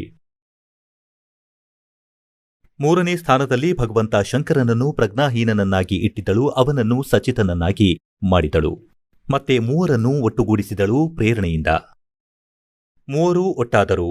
ಈಗ ನೋಡಿ, ಶ್ರೀಮದ್ ಸಂಕ್ಷಿಪ್ತ ದೇವಿ ಭಾಗವತ್ ಮತ್ತು 3ನೇ ಸ್ಕಂದ ನಾವಿಲ್ಲಿ ಓದ್ತಾ ಇದ್ವಿ. ಆಗ ಈ ಕಲ್ಯಾಣಮಯಿ ಭಗವತಿ ಶ್ರೀ ವಿಷ್ಣುವಿನ ವಿಗ್ರಹದಿಂದ ಹೊರಬಂದು ಅಚಿಂತ್ಯ ರೂಪ ಧಾರಣೆ ಮಾಡಿ ಆಕಾಶದಲ್ಲಿ ವಿರಾಜಮಾನಳಾದಳು. ದಿವ್ಯ ಆಭೂಷಣ ಆಕೆಯ ಸೌಂದರ್ಯ ಹೆಚ್ಚಿಸಿದ್ದವು. ಯಾವಾಗ ಯೋಗನಿದ್ರೆಯು ಭಗವಂತ ವಿಷ್ಣುವಿನ ಶರೀರದಿಂದ ಬೇರೆಯಾಗಿ ಆಕಾಶದಲ್ಲಿ ವಿರಾಜಿಸುತ್ತಿರುವಾಗ ತಕ್ಷಣವೇ ಶ್ರೀಹರಿ ಎದ್ದು ಕುಳಿತರು. ಅವರು ಮಧು ಮತ್ತು ಕೈಠವರ ಜೊತೆ 5,000 ವರ್ಷಗಳವರೆಗೆ ತುಂಬಾ ಘೋರ ಯುದ್ಧ ಮಾಡಿದ್ರು. ಆಗ ಆ ದೈತ್ಯರು ಸಾವನ್ನಪ್ಪಿದ್ರು. ಮೊದಲು ದೇವಿಯ ಕಟಾಕ್ಷದಿಂದ ಮಧು ಮತ್ತು ಕೈಟಭ ಮೋಹಿತರಾಗಿದ್ರು. ಅದರ ನಂತರ ಭಗವಂತ ವಿಷ್ಣು ತೊಡೆಯಲ್ಲಿ ಮಲಗಿಸಿಕೊಂಡು ಅವರನ್ನು ಅಲ್ಲೇ ಸಂಹರಿಸಿದನು. ಆಗ ಅಲ್ಲಿ ನಾನು ಮತ್ತು ಭಗವಂತ ವಿಷ್ಣು ಇಬ್ಬರೂ ಇದ್ದೆವು. ಅಲ್ಲೇ ರುದ್ರ ಕೂಡ ಪ್ರತ್ಯಕ್ಷರಾದ್ರು. ನಾವು ಮೂವರಿಗೂ ಭಗವತಿ ಆದಿಶಕ್ತಿಯ ದರ್ಶನವಾಯಿತು, ದುರ್ಗೆಯ ದರ್ಶನವಾಯಿತು. ಆಕೆಯನ್ನು ನೋಡಿ ಮನಸ್ಸು ಮುಗ್ಧವಾಯಿತು. ನಾವು ಅವರ ಉತ್ತಮ ಸ್ತುತಿಯನ್ನು ಮಾಡಿದ್ದೆವು. ಆಗ ಆ ಆದಿಶಕ್ತಿ ನಮಗೆ ಹೇಳಿದಳು, ದೇವಿ ಹೇಳಿದಳು, ಬ್ರಹ್ಮ, ವಿಷ್ಣು ಮತ್ತು ಮಹೇಶ್ವರ, ನೀವು ಗಮನವಿಟ್ಟು ಸಾವಧಾನದಿಂದ ನಿಮ್ಮ ನಿಮ್ಮ ಕಾರ್ಯಗಳಲ್ಲಿ ತಲ್ಲೀನರಾಗಿ. ಸೃಷ್ಟಿ, ಸ್ಥಿತಿ ಮತ್ತು ಲಯ ಇವು ನಿಮ್ಮ ಕಾರ್ಯಗಳು. ಬ್ರಹ್ಮ ಹೇಳುತ್ತಿದ್ದಾರೆ, ಭಗವತಿ ಆದಿಶಕ್ತಿಯ ನಾವು 117ರ 3ನೇ ಸ್ಕಂದವನ್ನು ಓದುತ್ತಿದ್ದೇವೆ. ಆ ವಾಣಿ ಬಹಳ ಮಧುರವಾಗಿತ್ತು, ಸುಂದರ ಮತ್ತು ಸುಖದಾಯಕವಾಗಿತ್ತು. ನಾವು ಸ್ಪಷ್ಟವಾಗಿ ಕೇಳಿದೆವು. ನಾವು ಅವರಿಗೆ ಹೇಳಿದೆವು, ಮಾತೆ, ನಾವು ಯಾವ ಪ್ರಕಾರ ಈ ಪ್ರಜೆಗಳ ಸೃಜನ ಕಾರ್ಯಾದಿಗಳನ್ನು ಮಾಡಲು ಸಫಲರಾಗುತ್ತೇವೆ? ಪ್ರಸ್ತುತ ಭೂಮಿಯ ಅಭಾವವಿದೆ, ಎಲ್ಲವೂ ಜಲಮಯವಾಗಿದೆ. ನಮ್ಮ ಮಾತನ್ನು ಕೇಳಿ ಆ ಕಲ್ಯಾಣ ಸ್ವರೂಪಿಣಿ ಭಗವತಿಯ ಮುಖಮಂಡಲವು ಮುಗುಳ್ನಗುವಿನಿಂದ ತುಂಬಿಹೋಯಿತು. ಅಷ್ಟರಲ್ಲಿ ಒಂದು ಸುಂದರ ವಿಮಾನ ಆಕಾಶದಿಂದ ಇಳಿಯಿತು. ಆಗ ಆ ದೇವಿ ನಮಗೆ ಆಜ್ಞೆ ಕೊಟ್ಟಳು, ದೇವರುಗಳಿರ, ಧೈರ್ಯದಿಂದ ಇಚ್ಛಾನುಸಾರವಾಗಿ ಈ ವಿಮಾನದಲ್ಲಿ ಪ್ರವೇಶ ಮಾಡಿ. ಬ್ರಹ್ಮ, ವಿಷ್ಣು ಮತ್ತು ರುದ್ರರೇ, ಇವತ್ತು ನಾನು ನಿಮಗೆ ಒಂದು ಅದ್ಭುತ ದೃಶ್ಯವನ್ನು ತೋರಿಸುತ್ತೇನೆ. ನಾವು ಭಗವತಿಯ ಮಾತುಗಳನ್ನು ಕೇಳಿ ಅದನ್ನು ಶಿರಸ್ಸಾವಹಿಸಿದೆವು. ಆ ರತ್ನಖಚಿತ ವಿಮಾನವನ್ನು ಹತ್ತಿ ನಾವು ಆರಾಮವಾಗಿ ಕುಳಿತುಕೊಂಡೆವು. ನಾವು ಮೂವರು ದೇವರುಗಳು ಕುಳಿತಿರುವುದನ್ನು ನೋಡಿ ದೇವಿ ತನ್ನ ಸಾಮರ್ಥ್ಯದಿಂದ ವಿಮಾನವನ್ನು ಆಕಾಶದಲ್ಲಿ ಹಾರಿಸಿದಳು. ಬ್ರಹ್ಮ ಹೇಳಿದನು, ಮನಸ್ಸಿನ ವೇಗದಂತೆ ತೀವ್ರ ವೇಗವಾಗಿ ಚಲಿಸುವ ಆ ವಿಮಾನವು ಒಂದು ಅಪರಿಚಿತ ಸ್ಥಳಕ್ಕೆ ಹೋಯಿತು. ಅಲ್ಲಿ ಸಂಪೂರ್ಣ ಫಲಭರಿತ ಅನೇಕ ಸುಂದರ ವೃಕ್ಷಗಳಿದ್ದವು. ಮುಂದೆ ಒಂದು ಸುಂದರವಾದ ನಗರ ಕಾಣಿಸಿತು. ಅದ್ಭುತವಾದ 4 ಗೋಡೆಗಳು ಆ ನಗರದ ಶೋಭೆಯನ್ನು ಹೆಚ್ಚಿಸಿದ್ದವು. ಅಲ್ಲಿ ಬಹಳ ಎತ್ತರವಾದ ಮಹಲುಗಳಿದ್ದವು. ವಿಶಾಲವಾದ ಸ್ಥಳದಲ್ಲಿ ಯಜ್ಞಶಾಲೆಗಳನ್ನು ಮಾಡಲಾಗಿತ್ತು. ಕ್ಷಣಗಳ ನಂತರ ಅದು ಒಂದು ಸುಂದರ ಪ್ರದೇಶವನ್ನು ತಲುಪಿತು. ಅಲ್ಲಿ ನಾವು ಅನುಪಮ ನಂದನವನವನ್ನ ನೋಡಿದ್ವಿ. ಪಾರಿಜಾತದ ತಂಪು ನೆರಳಿನಲ್ಲಿ ಸುರಭಿ ಆಕಳು ಕುಳಿತಿತ್ತು. ಹತ್ತಿರದಲ್ಲೇ ಐರಾವತ ಆನೆ ವಿರಾಜಮಾನವಾಗಿತ್ತು. ನೂರಾರು ಅಪ್ಸರಿಯರು, ಯಕ್ಷ, ಗಂಧರ್ವ ಮತ್ತು ವಿದ್ಯಾಧರರು ಆ ಪಾರಿಜಾತದ ಉಪವನದಲ್ಲಿ ಹಾಡುತ್ತಾ ವಿಹರಿಸುತ್ತಿದ್ದರು. ನೋಡಿದ್ರೆ ಅಲ್ಲೇ ಮಹನೀಯ ಇಂದ್ರ ಕೂಡ ಇದ್ರು. ಅವರ ಸಮೀಪ ಅವರ ಪ್ರಾಣಪ್ರಿಯೆ ಶಚಿ ಕೂಡ ಇದ್ದಳು. ಆ ಸ್ವರ್ಗದ ದೃಶ್ಯವನ್ನು ನೋಡಿ ನಾವು ಆಶ್ಚರ್ಯಚಕಿತರಾದ್ವಿ. 118ರಲ್ಲಿ ಮುಂದೆ ನೋಡಿ. ಅಷ್ಟರಲ್ಲಿ ನಮ್ಮ ವಿಮಾನ ವೇಗವಾಗಿ ಹೊರಟಿತು. ಮತ್ತೆ ಅದು ದಿವ್ಯಧಾಮ ಬ್ರಹ್ಮಲೋಕವನ್ನು ತಲುಪಿತು. ಎಲ್ಲ ದೇವರು ಆ ನಗರದ ಮುಂದೆ ಶಿರವನ್ನು ತಗ್ಗಿಸುತ್ತಿದ್ದರು. ಅಲ್ಲಿ ಇನ್ನೊಬ್ಬ ಬ್ರಹ್ಮ ವಿರಾಜಿಸುತ್ತಿದ್ದನು. ಅವರನ್ನು ನೋಡಿ ಭಗವಂತ ಶಂಕರ ಮತ್ತು ವಿಷ್ಣುವಿಗೆ ಬಹಳ ಆಶ್ಚರ್ಯವಾಯಿತು. ಸಭೆ ನಡೆಯುತ್ತಿತ್ತು. ಆಹಾ! ಭಗವಂತ ಶಂಕರ ಮತ್ತು ವಿಷ್ಣು ನನಗೆ ಕೇಳಿದರು, ಚತುರಾನನನೇ, ಈ ಅವಿನಾಶಿ ಬ್ರಹ್ಮ ಯಾರು? ಅದಕ್ಕೆ ನಾನು ನನಗೇನೂ ಗೊತ್ತಿಲ್ಲ ಎಂದೆ. ಸೃಷ್ಟಿಯನ್ನು ಸ್ಥಾಪಿಸಿದವರು ಯಾರು ಭಗವಂತ? ನಾನು ಯಾರು? ಇವನು ಯಾರು? ಮತ್ತೆ ನಮ್ಮ ಉದ್ದೇಶವೇನು? ಈ ಗೊಂದಲದಲ್ಲಿ ನನ್ನ ಮನಸ್ಸು ಸುತ್ತಾಡುತ್ತಿದೆ. ಅಷ್ಟರಲ್ಲಿ ಮನಸ್ಸಿನಷ್ಟು ವೇಗವಾಗಿ ಚಲಿಸುವ ಆ ವಿಮಾನ ಕ್ಷಣ ಮಾತ್ರದಲ್ಲಿ ಅಲ್ಲಿಂದ ಹೊರಟಿತು. ಮತ್ತೆ ಕೈಲಾಸದ ಸುರಮ್ಯ ಶಿಖರದ ಮೇಲೆ ಹೋಗಿ ತಲುಪಿತು. ಮುಂದೆ ನೋಡಿ. ಅಲ್ಲಿ ವಿಮಾನ ತಲುಪುತ್ತಿದ್ದಂತೆ ಭವ್ಯ ಭವನದಿಂದ ತ್ರಿನೇತ್ರಧಾರಿ ಭಗವಂತ ಶಂಕರ ಹೊರಬಂದರು. ಅವರು ನಂದಿ ವೃಷಭದ ಮೇಲೆ ಕುಳಿತಿದ್ದರು. ಅವರಿಗೆ 5 ಮುಖಗಳಿದ್ದವು, 10 ಭುಜಗಳಿದ್ದವು. ಶಿರದಲ್ಲಿ ಚಂದ್ರ ಸುಶೋಭಿತನಾಗಿದ್ದ. ಕ್ಷಣಗಳ ನಂತರ ಆ ವಿಮಾನ ಆ ಶಿಖರದಿಂದ ಕೂಡ ಗಾಳಿಗೆ ಸಮಾನವಾಗಿ ವೇಗದಿಂದ ಹಾರುತ್ತಾ ಮತ್ತೆ ವೈಕುಂಠ ಲೋಕವನ್ನು ತಲುಪಿತು. ಅಲ್ಲಿ ಭಗವತಿ ಲಕ್ಷ್ಮಿಯ ವಿಲಾಸಭವನವಿತ್ತು. ಮಗು ನಾರದ. ಅಲ್ಲಿ ನಾನೇನು ಸಂಪತ್ತನ್ನ ನೋಡ್ದೆ ಅದನ್ನು ವರ್ಣಿಸುವುದು ನನ್ನಿಂದ ಸಾಧ್ಯವಿಲ್ಲ. ಆ ಉತ್ತಮ ಪುರವನ್ನು ನೋಡಿ ವಿಷ್ಣುವಿನ ಮನ ಆಶ್ಚರ್ಯದ ಸಮುದ್ರದಲ್ಲಿ ಮುಳುಗಿ ಹೋಯಿತು. ಒಬ್ಬ ವಿಷ್ಣುವಂತೂ ವಿಮಾನದಲ್ಲಿ ಕುಳಿತಿದ್ದಾನೆ, ಒಬ್ಬ ಬ್ರಹ್ಮ ಕುಳಿತಿದ್ದಾನೆ, ಒಬ್ಬ ಶಂಕರ ಕುಳಿತಿದ್ದಾನೆ, ಮತ್ತೆ ಇನ್ನೊಬ್ಬೊಬ್ಬರನ್ನು ನೋಡಿದರು. ಅಲ್ಲಿ ಕಮಲಲೋಚನ ಶ್ರೀಹರಿ ವಿರಾಜಮಾನರಾಗಿದ್ದರು. ಅಗಸಿ ಹೂವಿನ ಸಮಾನ ಅವರ ಶ್ರೀ ವಿಗ್ರಹದ ಕಾಂತಿ ಇತ್ತು. ಪೀತಾಂಬರವನ್ನು ತೊಟ್ಟಿದ್ರು. 4 ಭುಜಗಳಿದ್ವು. ಪಕ್ಷಿರಾಜ ಗರುಡನ ಮೇಲೆ ವಿರಾಜಮಾನರಾಗಿದ್ರು. ದಿವ್ಯ ಆಭೂಷಣಗಳಿಂದ ಅವರ ಅನುಪಮ ಶೋಭೆ ಕಂಗೊಳಿಸುತ್ತಿತ್ತು. ಪ್ರಾಣಪ್ರಿಯೆ ಲಕ್ಷ್ಮಿ ಚಾಮರವನ್ನು ಆಡಿಸುತ್ತಿದ್ದಳು. ಆ ಸನಾತನ ಶ್ರೀಹರಿಯ ದರ್ಶನ ಪಡೆದು ನಾವೆಲ್ಲರೂ ಆಶ್ಚರ್ಯಚಕಿತರಾದೆವು. ಒಬ್ಬರನ್ನೊಬ್ಬರು ನೋಡುತ್ತಾ ನಾವು ವಿಮಾನದಲ್ಲಿ ಒಂದು ಉತ್ತಮ ಆಸನದಲ್ಲಿ ಕುಳಿತಿದ್ದೆವು. ಅಷ್ಟರಲ್ಲಿ ಗಾಳಿಯೊಂದಿಗೆ ಮಾತನಾಡುತ್ತಾ ಆ ವಿಮಾನ ತಕ್ಷಣಕ್ಕೆ ಮೇಲೆ ಹಾರಿತು. ಮುಂದೆ ಅಮೃತ ಸಮಾನವಾದ ಸಿಹಿ ನೀರಿನ ಸಮುದ್ರ ಇತ್ತು. ಅದರ ನೀರು ತುಂಬಾ ಸಿಹಿಯಾಗಿತ್ತು. ಪುಣ್ಯಾತ್ಮರೇ, ಪರಮೇಶ್ವರ ಕಬೀರ ದೇವರು ತಾವೇ ರಚಿಸಿದ ಸೃಷ್ಟಿಯ ರಚನೆಯ ಜ್ಞಾನವನ್ನೇನು ಕೊಟ್ಟಿದ್ದಾರೋ ಅದರಲ್ಲಿ ಬಹಳ ವಿಸ್ತಾರವಾಗಿ ತಿಳಿಸಿದ್ದಾರೆ. ಈಗ ಈ ಬ್ರಹ್ಮ, ವಿಷ್ಣು, ಶಿವ ವಿಮಾನದಲ್ಲಿ ಕುಳಿತಿದ್ದಾರೆ. ದುರ್ಗಾ ಇವರನ್ನು ವಿಮಾನದಲ್ಲಿ ಕೂರಿಸಿ ಆಕಾಶದಲ್ಲಿ ಹಾರಿಸಿದ್ಲು. ಇವರು ಎಲ್ಲಿ ತಲುಪಿದ್ರು ಅಲ್ಲಿ ಬ್ರಹ್ಮ ವಿರಾಜಮಾನರಾಗಿದ್ರು. ಒಬ್ಬ ಬ್ರಹ್ಮ ವಿಮಾನದಲ್ಲಿ ಕುಳಿತಿದ್ದಾನೆ, ಮತ್ತೆ ಒಬ್ಬ ಮುಂದೆ ಕುಳಿತಿದ್ದಾನೆ. ಅಲ್ಲಿ ಆ ಬ್ರಹ್ಮಾನ ಲೋಕದಲ್ಲಿ. ಮತ್ತೆ ಅಲ್ಲಿ ನೋಡಿದ್ರೆ ಬ್ರಹ್ಮನಿಗೆ ವಿಷ್ಣು ಮತ್ತು ಶಿವ ಕೇಳುತ್ತಾರೆ, ಈ ಇನ್ನೊಬ್ಬ ಬ್ರಹ್ಮ ಯಾರು? ವಿಮಾನದಲ್ಲಿರುವ ಬ್ರಹ್ಮ ಹೇಳುತ್ತಾರೆ, ನನಗೆ ಗೊತ್ತಿಲ್ಲ. ಇವನು ಯಾರು? ನಾನು ಯಾರು? ಎಲ್ಲಿಂದ ಸೃಷ್ಟಿಯಾದೆವು? ನಮ್ಮ ಉದ್ದೇಶ ಏನು ಅಂತ. ಅಂದರೆ ಇವನು ಯಾರು?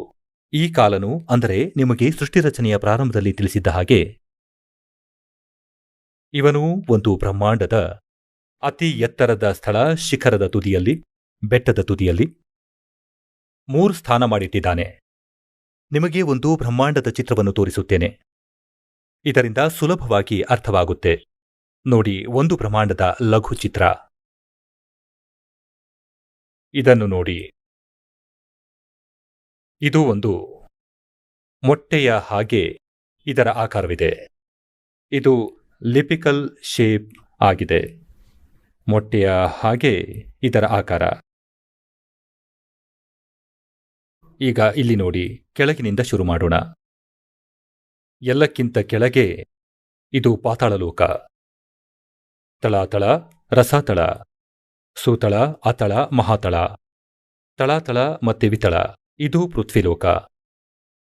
ಇದು ಶಿವನ ಲೋಕ, ಶಿವಪುರಿ ಅಂತ ಕರಿತೇವೆ. ಬ್ರಹ್ಮನ ಲೋಕವನ್ನು ಬ್ರಹ್ಮಾಪುರಿ, ವಿಷ್ಣುವಿನ ಲೋಕವನ್ನು ವಿಷ್ಣುಪುರಿ. ಈಗ ಈ ಕ್ಷೇತ್ರ ಏನಿದೆ ಇದು ಕಾಮನ್ ಸ್ವರ್ಗ ಮತ್ತು ನರಕ. ಮತ್ತು ಇದು ಧರ್ಮರಾಯನ ಲೋಕ, ಅಂದರೆ ಇಲ್ಲಿಯ ನ್ಯಾಯಾಧೀಶನನ್ನಾಗಿ ಮಾಡಿದ್ದಾನೆ ಈ ಕಾಲ. ಇಲ್ಲಿ ಎಲ್ಲರ ಲೆಕ್ಕಾಚಾರ ಇರುತ್ತೆ. ಮತ್ತೆ ಈ ಸ್ಥಳ ಏನಿದೆ ಇದೆಲ್ಲ ಬ್ರಹ್ಮಲೋಕ. ಈ ಸ್ಥಾನವೇನಿದೆ ಇದನ್ನು ಬ್ರಹ್ಮಲೋಕ ಅಂತಾರೆ. ಇದೊಂದು ಸ್ವರ್ಗ. ಇಲ್ಲಿ ಕೂಡ ಒಬ್ಬ ಇಂದ್ರ ಇರುತ್ತಾನೆ. ಈ ಇಂದ್ರ ಬೇರೆಯವನು, ಆದ್ದರಿಂದ ಇವನನ್ನು ಮಹಾ ಇಂದ್ರ ಎನ್ನುತ್ತಾರೆ. ಇದರಲ್ಲಿ ಏನು ಮಾಡಿದ್ದಾನೋ ಇದು ಒಂದು ಮಹಾಸ್ವರ್ಗ. ಇದರಲ್ಲಿ ಇವನು ಒಂದು ಬೇರೆಯದೇ ಮತ್ತೊಂದು ನಕಲಿ ಕೆಲಸವನ್ನು ಮಾಡಿದ್ದಾನೆ. ನಕಲಿ ಸತ್ಯಲೋಕ, ನಕಲಿ ಅಲಖ್ ಲೋಕ, ನಕಲಿ ಅಗಮ್ ಲೋಕ ಮತ್ತು ನಕಲಿ ಅನಾಮಿ ಲೋಕವನ್ನು ರಚನೆ ಮಾಡಿದ್ದಾನೆ. ಇಲ್ಲಿ 88,000 ದ್ವೀಪಗಳಿವೆ. ಇಲ್ಲಿ ಈ ಸಪ್ತಪುರಿ ಇದೆ. ಮತ್ತೆ ಈ ಎಲ್ಲಾ ಬ್ರಹ್ಮಲೋಕ ಇದೆ. ಈ ಬ್ರಹ್ಮಲೋಕದ ಮೇಲೆ ಇವನು ಇಲ್ಲಿ 3 ಗುಪ್ತ ಸ್ಥಳಗಳನ್ನು ನಿರ್ಮಿಸಿದ್ದಾನೆ. ನಿಮಗೆ ತಿಳಿಸಿದ್ದೆ, ಇದೊಂದು ರಜೋಗುಣ ಪ್ರಧಾನ ಕ್ಷೇತ್ರವಾಗಿದೆ. ಇದರಲ್ಲಿ ಈ ಕಾಲ ಶರಪುರುಷ ಸ್ವಯಂ ಬ್ರಹ್ಮನ ರೂಪ ಧಾರಣೆ ಮಾಡಿ ಇರುತ್ತಾನೆ. ಜೊತೆಯಲ್ಲಿ ತನ್ನ ಪತ್ನಿ ದುರ್ಗಾಳನ್ನು ಸಾವಿತ್ರಿ ರೂಪದಲ್ಲಿ ಇಟ್ಟಿದ್ದಾನೆ. ಇವನು ಇಲ್ಲಿಂದ ಅಂತರ್ಧ್ಯಾನನಾಗಿ ಇವರ ವಿಮಾನ ಬರುವ ಮೊದಲು ಅಲ್ಲಿ ತಲುಪಿದ.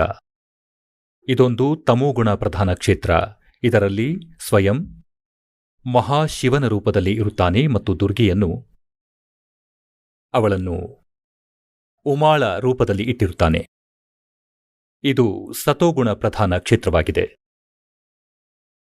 ಮುಂದೆ ಇವನು ಸ್ವಯಂ ವಿಷ್ಣು ರೂಪವನ್ನು ಧಾರಣೆ ಮಾಡಿ ಅಲ್ಲಿ ವಿರಾಜಮಾನನಾಗುತ್ತಾನೆ ಮತ್ತು ದುರ್ಗೆಯನ್ನು ಮಹಾಲಕ್ಷ್ಮಿ ರೂಪದಲ್ಲಿ ಇಡುತ್ತಾನೆ.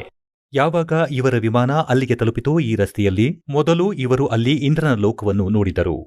ಇವರು ಮೊದಲು ದೊಡ್ಡ ದೊಡ್ಡ ವೃಕ್ಷಗಳನ್ನು ಹಾಗೂ ಅನ್ಯ ಲೋಕವನ್ನು ನೋಡಿದ್ರು. ಮತ್ತೆ ಇಲ್ಲಿಂದ ಇಲ್ಲಿಗೆ ಪ್ರವೇಶ ಮಾಡಿದ್ರು. ಇಲ್ಲಿಂದ ಮುಂದೆ ಹೋಗೋಕ್ಕಾಗಲ್ಲ. ಆಗ ಇವರ ವಿಮಾನ ಮಹಾ ಇಂದ್ರನನ್ನು ನೋಡಿ ವಾಪಸ್ ಇಲ್ಲಿಂದ ಬಂದು ಪುನಃ ಈ ರಸ್ತೆಯಿಂದ ಮೇಲೆ ಹೋಯ್ತು. ಮುಂದೆ ಹೋಗಿ ಇವರು ಏನು ನೋಡುತ್ತಾರೆ? ಎಲ್ಲಕ್ಕಿಂತ ಮೊದಲು ಈ ಕಾಲ ಕ್ಷರಪುರುಷ ಬ್ರಹ್ಮನ ರೂಪದಲ್ಲಿ ಕುಳಿತಿದ್ದ. ನಂತರ ಅಲ್ಲಿಂದ ಇವರ ವಿಮಾನ ಇಲ್ಲಿಗೆ ಬಂತು. ಅಲ್ಲಿ ಇವರು ಮತ್ತೊಬ್ಬ ಶಂಕರನನ್ನು ನೋಡಿದರು. ಇವನು ಸ್ವಯಂ ಕ್ಷರಪುರುಷ ಕಾಲನಾಗಿದ್ದ. ಅಲ್ಲಿ ತನ್ನ ಬೇರೆ 3 ರೂಪಗಳನ್ನು ಧಾರಣೆ ಮಾಡಿದ್ದ. ಮತ್ತೆ ಇವರು ವಿಷ್ಣು ಲೋಕಕ್ಕೆ ಬಂದರು. ಅಲ್ಲಿ ಮತ್ತೊಬ್ಬ ವಿಷ್ಣು ಲಕ್ಷ್ಮಿಯೊಡನೆ ಕುಳಿತಿದ್ರು. ಈ ದುರ್ಗಾ ಆಗ ವಿಷ್ಣುರೂಪಿ ಕಾಲ ಕ್ಷರಪುರುಷನ ಮೇಲೆ ಚಾಮರ ಬೀಸುತ್ತಿದ್ದಳು. ಇಲ್ಲಿಂದ ಮತ್ತೆ ಇವರ ವಿಮಾನ ಇಲ್ಲಿಗೆ ಸಿಹಿ ನೀರಿನ ಸಮುದ್ರಕ್ಕೆ ಬಂತು. ಇಲ್ಲಿ ದುರ್ಗೆಯ ಒಂದು ಬೇರೆ ಲೋಕವಿದೆ. ಈಗ ಮುಂದೆ ಓದೋಣ. ಇಲ್ಲಿಯವರೆಗೂ ನಾವು ಓದುತ್ತಾ ಬಂದಿದ್ದೇವೆ ಶ್ರೀದೇವಿ ಪುರಾಣವನ್ನು.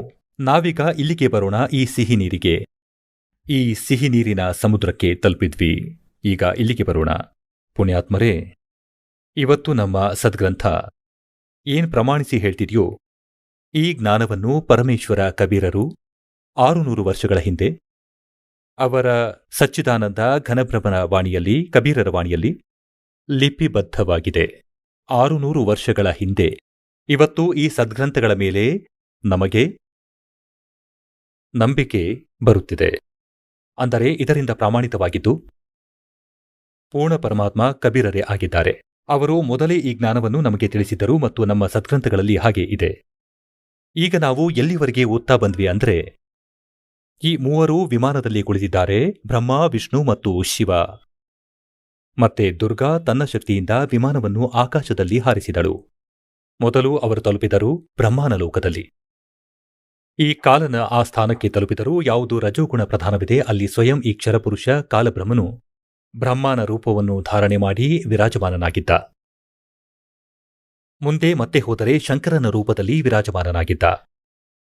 ಮತ್ತೆ ಮುಂದೆ ಹೋದರೆ ವಿಷ್ಣುವಿನ ರೂಪದಲ್ಲಿದ್ದ. ಮತ್ತಲ್ಲಿಂದ ಇವರ ವಿಮಾನ ಎಲ್ಲಿಗೆ ಹೋಯಿತು? ಯಾಕೆ ಇದನ್ನೆಲ್ಲ ಮಾಡಲಾಗಿತ್ತು ಎಂದರೆ ಎಲ್ಲಿ ಇವರು ತಮ್ಮನ್ನು ತಾವು ಭಗವಂತ ಅಂತ ತಿಳ್ಕೊಳ್ತಾರೋ ಭ್ರಮೆ ನಿವಾರಣೆಯ ಉದ್ದೇಶವಿತ್ತು. ಈಗ ನೋಡಿ, ಈ ದೇವಿ ಭಾಗವತ್ ನಡೀತಿದೆ. ಶ್ರೀಮದ್ ದೇವಿ ಭಾಗವತ್ ಗೀತಾ ಪ್ರೆಸ್ ಗೋರಖ್ಪುರದಿಂದ ಪ್ರಕಾಶಿತವಾಗಿದೆ. ಇದು ಅದೇ ಪುಸ್ತಕ. ನಿಮಗೆ ಮೊದಲು ಕೂಡ ತೋರಿಸಿದ್ದೆ. ನಾವು ಇಲ್ಲಿವರೆಗೂ ಓದಿದ್ವಿ. ನಾವು ಇದನ್ನು ಓದಿದ್ವಿ 118ರಲ್ಲಿ. ಅಷ್ಟರಲ್ಲಿ ನಮ್ಮ ವಿಮಾನ ವೇಗವಾಗಿ ಚಲಿಸುತ್ತಾ ಆ ದಿವ್ಯಧಾಮ ಬ್ರಹ್ಮಲೋಕವನ್ನು ತಲುಪಿತು. ಅಲ್ಲಿ ಇನ್ನೊಬ್ಬ ಬ್ರಹ್ಮ ವಿರಾಜಮಾನನಾಗಿದ್ದ. ಒಬ್ಬ ವಿಮಾನದಲ್ಲಿ ಕುಳಿತಿದ್ದಾನೆ, ಮತ್ತೊಬ್ಬ ಅಲ್ಲಿ ವಿರಾಜಮಾನನಾಗಿದ್ದಾನೆ. ಅವನು ಬ್ರಹ್ಮನಾಗಿದ್ದ, ಕ್ಷರಪುರುಷನಾಗಿದ್ದ. ಇವರಿಗೆ ಮೋಸ ಮಾಡುತ್ತಿದ್ದ. ಅವನು ಸ್ವಯಂ ಬ್ರಹ್ಮನ ರೂಪದಲ್ಲಿ ವಿರಾಜಮಾನನಾಗಿದ್ದ. ಅವನನ್ನು ನೋಡಿ ಭಗವಂತ ಶಂಕರ ಮತ್ತು ವಿಷ್ಣು ಕೂಡ ಬಹಳ ಆಶ್ಚರ್ಯಗೊಂಡ್ರು. ಸಭೆ ನಡೆದಿತ್ತು. ಭಗವಂತ ಶಂಕರ ಮತ್ತು ವಿಷ್ಣು ನನ್ನನ್ನು ಕೇಳಿದರು, ಚತುರಾನನನೇ, ಈ ಅವಿನಾಶಿ ಬ್ರಹ್ಮ ಯಾರು? ನಾನು ಉತ್ತರಿಸಿದೆ, ನನಗೇನೂ ಗೊತ್ತಿಲ್ಲವೆಂದು. ಸೃಷ್ಟಿಯ ಅಧಿಪತಿ ಇವನ್ಯಾರು? ಭಗವಂತ ನಾನ್ಯಾರು? ಇವನ್ಯಾರು? ಮತ್ತೆ ನಮ್ಮ ಉದ್ದೇಶವೇನು? ಈ ಸಿಕ್ಕಿನಲ್ಲಿ ನನ್ನ ಮನಸ್ಸು ತೊಳಲಾಡುತ್ತಿದೆ. ಅಷ್ಟರಲ್ಲಿ ಮನೋವೇಗದ ತೀವ್ರಗಾಮಿ ಆ ವಿಮಾನ ತಕ್ಷಣ ಅಲ್ಲಿಂದ ಹೊರಟಿತು. ಮತ್ತೆ ಕೈಲಾಸದ ಸುರಮ್ಯ ಶಿಖರವನ್ನು ಹೋಗಿ ತಲುಪಿತು. ವಿಮಾನ ಅಲ್ಲಿ ಹೋಗ್ತಿದ್ದ ಹಾಗೆ ಒಂದು ಭವ್ಯ ಭವನದಿಂದ ತ್ರಿನೇತ್ರಧಾರಿ ಭಗವಂತ ಶಂಕರ ಹೊರಬಂದ. ಅವರು ನಂದಿ ವೃಷಭದ ಮೇಲೆ ಕುಳಿತಿದ್ದರೂ ಆ ಕಾಲ ಕ್ಷರಪುರುಷ ಅಲ್ಲಿಂದ ಹೊರಗೆ ಬಂದ. ಮತ್ತೆ ಅಲ್ಲಿಂದ ಕ್ಷಣಗಳ ನಂತರ ಆ ವಿಮಾನ ಆ ಶಿಖರದಿಂದ ಗಾಳಿಗೆ ಸಮಾನವಾಗಿ ವೇಗವಾಗಿ ಹೊರಟು ಹಾರುತ್ತಾ ಮತ್ತೆ ವೈಕುಂಠ ಲೋಕವನ್ನು ತಲುಪಿತು. ಅಲ್ಲಿ ಯಾರಿದ್ದರು? ಅಲ್ಲಿ ಕಮಲಲೋಚನ ಶ್ರೀಹರಿ ವಿರಾಜಮಾನನಾಗಿದ್ದ. ಮತ್ತೊಬ್ಬ ವಿಷ್ಣು ಎಂದರೆ ಕಾಲ ಕ್ಷರಬ್ರಹ್ಮ ಕ್ಷರಪುರುಷ. ಮತ್ತೆ ಅವನಿಗೆ 4 ಭುಜಗಳಿದ್ದವು. ಪಕ್ಷಿರಾಜ ಗರುಡನ ಮೇಲೆ ಕೂತಿದ್ದ. ಮತ್ತೆ ಪ್ರಾಣಪ್ರಿಯೆ ಲಕ್ಷ್ಮಿ ಚಾಮರ ಬೀಸುತ್ತಿದ್ದಳು. ಆಹಾ! ಈಗ ನಾವು ಇಲ್ಲಿಗೆ ಬಂದು ಕೆಳಗೆ ನೋಡೋಣ. ಅಷ್ಟರಲ್ಲಿ ಗಾಳಿಯ ವೇಗದಲ್ಲಿ ಆ ವಿಮಾನ ತಕ್ಷಣ ಮೇಲೆ ಹಾರಿತು. ಮುಂದೆ ಅಮೃತ ಸಮಾನವಾದ ಸಿಹಿ ನೀರಿನ ಸಮುದ್ರವಿತ್ತು. ಅದರ ನೀರು ಬಹಳ ಮಧುರವಾಗಿತ್ತು. ಪುಟ 119ರಲ್ಲಿ ಓದೋಣ. ಈಗ 118ರಲ್ಲಿ ಓದಿದ್ವಿ. ಆ ಸಮುದ್ರದಲ್ಲಿ ಅಲ್ಲೊಂದು ಮನೋಹರ ದ್ವೀಪವಿತ್ತು. ಆಹಾ! ಆ ದ್ವೀಪದಲ್ಲಿ ಒಂದು ಮಂಗಳಮಯ ಮನೋಹರ ಪಲಂಗ ಹಾಸಿತ್ತು. ಆ ಪಲಂಗ ರತ್ನಖಚಿತವಾಗಿತ್ತು. ಆಹಾ! ಆ ಆಕರ್ಷಕ ಪಲಂಗದ ಮೇಲೆ ಒಬ್ಬ ದಿವ್ಯ ರಮಣಿ ಕುಳಿತಿದ್ದಳು. ಈ ದುರ್ಗಾ ಅಲ್ಲಿ ಹೋಗಿ ವಿರಾಜಮಾನಳಾದಳು. ಅವಳು ಎಂಥ ಪ್ರಭಾವಪೂರ್ಣ ದೇವಿ ಅಂದರೆ ಕೋಟಿ ಮಿಂಚುಗಳು ಒಂದೇ ಸಲ ಹೊಡೆಯುತ್ತಿರುವ ಹಾಗೆ ಎಂದು ಊಹಿಸಿ. ಅತ್ಯಂತ ಸುಂದರವಾದ ಮುಖವಿತ್ತು. ಕೆಂಪು ಕೆಂಪು ಹಲ್ಲುಗಳಿದ್ದವು. ಅವಳು ಕೋಟಿ ಲಕ್ಷ್ಮಿಯರಿಗಿಂತ ಸುಂದರವಾಗಿದ್ದಳು. ಇವಳು ಎಂಥ ಪ್ರಭಾವಪೂರ್ಣ ದೇವಿ ಅಂದರೆ ಕೋಟಿ ಮಿಂಚುಗಳು ಒಂದೇ ಸಲ ಹೊಡೆಯುತ್ತಿರುವ ಹಾಗೆ ಎಂದು ಊಹಿಸಿ. ಅತ್ಯಂತ ಸುಂದರವಾದ ಮುಖವಿತ್ತು. ಕೆಂಪು ಕೆಂಪು ಹಲ್ಲುಗಳಿದ್ದವು. ಈಗ ಇದನ್ನು ಓದಿದ್ವಿ ನಾವು. ಅವಳನ್ನು ನೋಡಿ ನಾವೆಲ್ಲರೂ ಮಹಾ ಆಶ್ಚರ್ಯಕ್ಕೆ ಒಳಗಾದೆವು. ಸ್ವಲ್ಪ ಸಮಯದವರೆಗೂ ನಾವು ಅಲ್ಲೇ ನಿಂತಿದ್ದೆವು. ನಮ್ಮಲ್ಲೇ ಮಾತಾಡ್ಕೊಂಡ್ವಿ, ಈ ಸುಂದರಿ ಯಾರಿರಬಹುದು? ಮತ್ತೆ ಇವಳ ಹೆಸರೇನು? ನಮಗೆ ಇವಳ ವಿಷಯದಲ್ಲಿ ಏನೂ ಗೊತ್ತಿಲ್ಲ. ಇವಳಿಗೆ 1000 ಕಣ್ಣುಗಳು, 1000 ಕೈಗಳು, 1000 ಮುಖವಿದೆ. ದೂರದಿಂದ ನೋಡುತ್ತಿರುವಾಗಲೂ ಇವಳು ಎಷ್ಟು ಸುಂದರವಾಗಿ ಕಾಣುತ್ತಿದ್ದಾಳೆ. ಇವಳೇನು ಅಪ್ಸರೆಯಲ್ಲ, ಮತ್ತೆ ಗಂಧರ್ವ ಕನ್ಯೆಯಲ್ಲ, ದೇವಕನ್ಯೆಯಲ್ಲ. ನಾರದ ಸಂದೇಹಗ್ರಸ್ತರಾಗಿ ನಾವುಗಳು ಅಲ್ಲಿ ನಿಂತಿದ್ದೆವು. ಆಗ ಭಗವಂತ ವಿಷ್ಣು ಆಹಾ! ಆ ಚಾರು ಸಾಹಿನಿ ಭಗವತಿಯನ್ನು ನೋಡಿ ವಿವೇಕಪೂರ್ವಕವಾಗಿ ನಿಶ್ಚಯಿಸಿದ. ಈಕೆ ಭಗವತಿ ಜಗದಾಂಬಿಕೆ ಎಂದು. ಆಗ ಅವರು ಹೇಳಿದರು, ಈ ಭಗವತಿಯೇ ನಮ್ಮೆಲ್ಲರ ಆದಿಗೆ ಕಾರಣವೆಂದು. ಮಹಾವಿದ್ಯಾ ಮತ್ತು ಮಹಾಮಾಯೆ ಇವಳ ಹೆಸರು. ಇವಳು ಪೂರ್ಣ ಪ್ರಕೃತಿಯಾಗಿದ್ದಾಳೆ. ಈಗ ಪುಣ್ಯಾತ್ಮರೇ, ವಿಷ್ಣು ಹೇಳ್ತಾ ಇದ್ದಾರೆ, ಏಕೆಂದರೆ ವಿಷ್ಣುವಿನ ಬುದ್ಧಿಯನ್ನು ತೆರೆದಿದ್ದ ಕಾಲನು. ಈಗ ನಾವು 120ರಲ್ಲಿ ಓದುತ್ತೇವೆ ಸಂಕ್ಷಿಪ್ತ ದೇವಿ ಭಾಗವತ ಗೀತಾ ಪ್ರೆಸ್ ಗೋರಖ್ಪುರದಿಂದ ಪ್ರಕಾಶಿತವಾದದ್ದನ್ನು. ಇವಳು ಅದೇ ದಿವ್ಯಾಂಗನೆ. ವಿಷ್ಣು ಹೇಳುತ್ತಿದ್ದಾನೆ ಆತನ ಹಿಂದಿನ ಸ್ವಲ್ಪ ಹಿನ್ನೆಲೆಯನ್ನು. ವಿಷ್ಣುವಿಗೆ ಆ ಕಾಲಬ್ರಹ್ಮ ಮತ್ತು ದುರ್ಗಾ ತೋರಿಸಿಕೊಟ್ಟಿದ್ದರು. ಇವಳು ಅದೇ ದಿವ್ಯಾಂಗನೆ. ಅವಳ ಪ್ರಳಯ ವರ್ಣದಲ್ಲಿ ಆಹಾ! ನನಗೆ ದರ್ಶನವನ್ನು ಕೊಟ್ಟಿದ್ದಳು. ಆ ಸಮಯ ನಾನು ಬಾಲಕನ ರೂಪದಲ್ಲಿದ್ದೆ.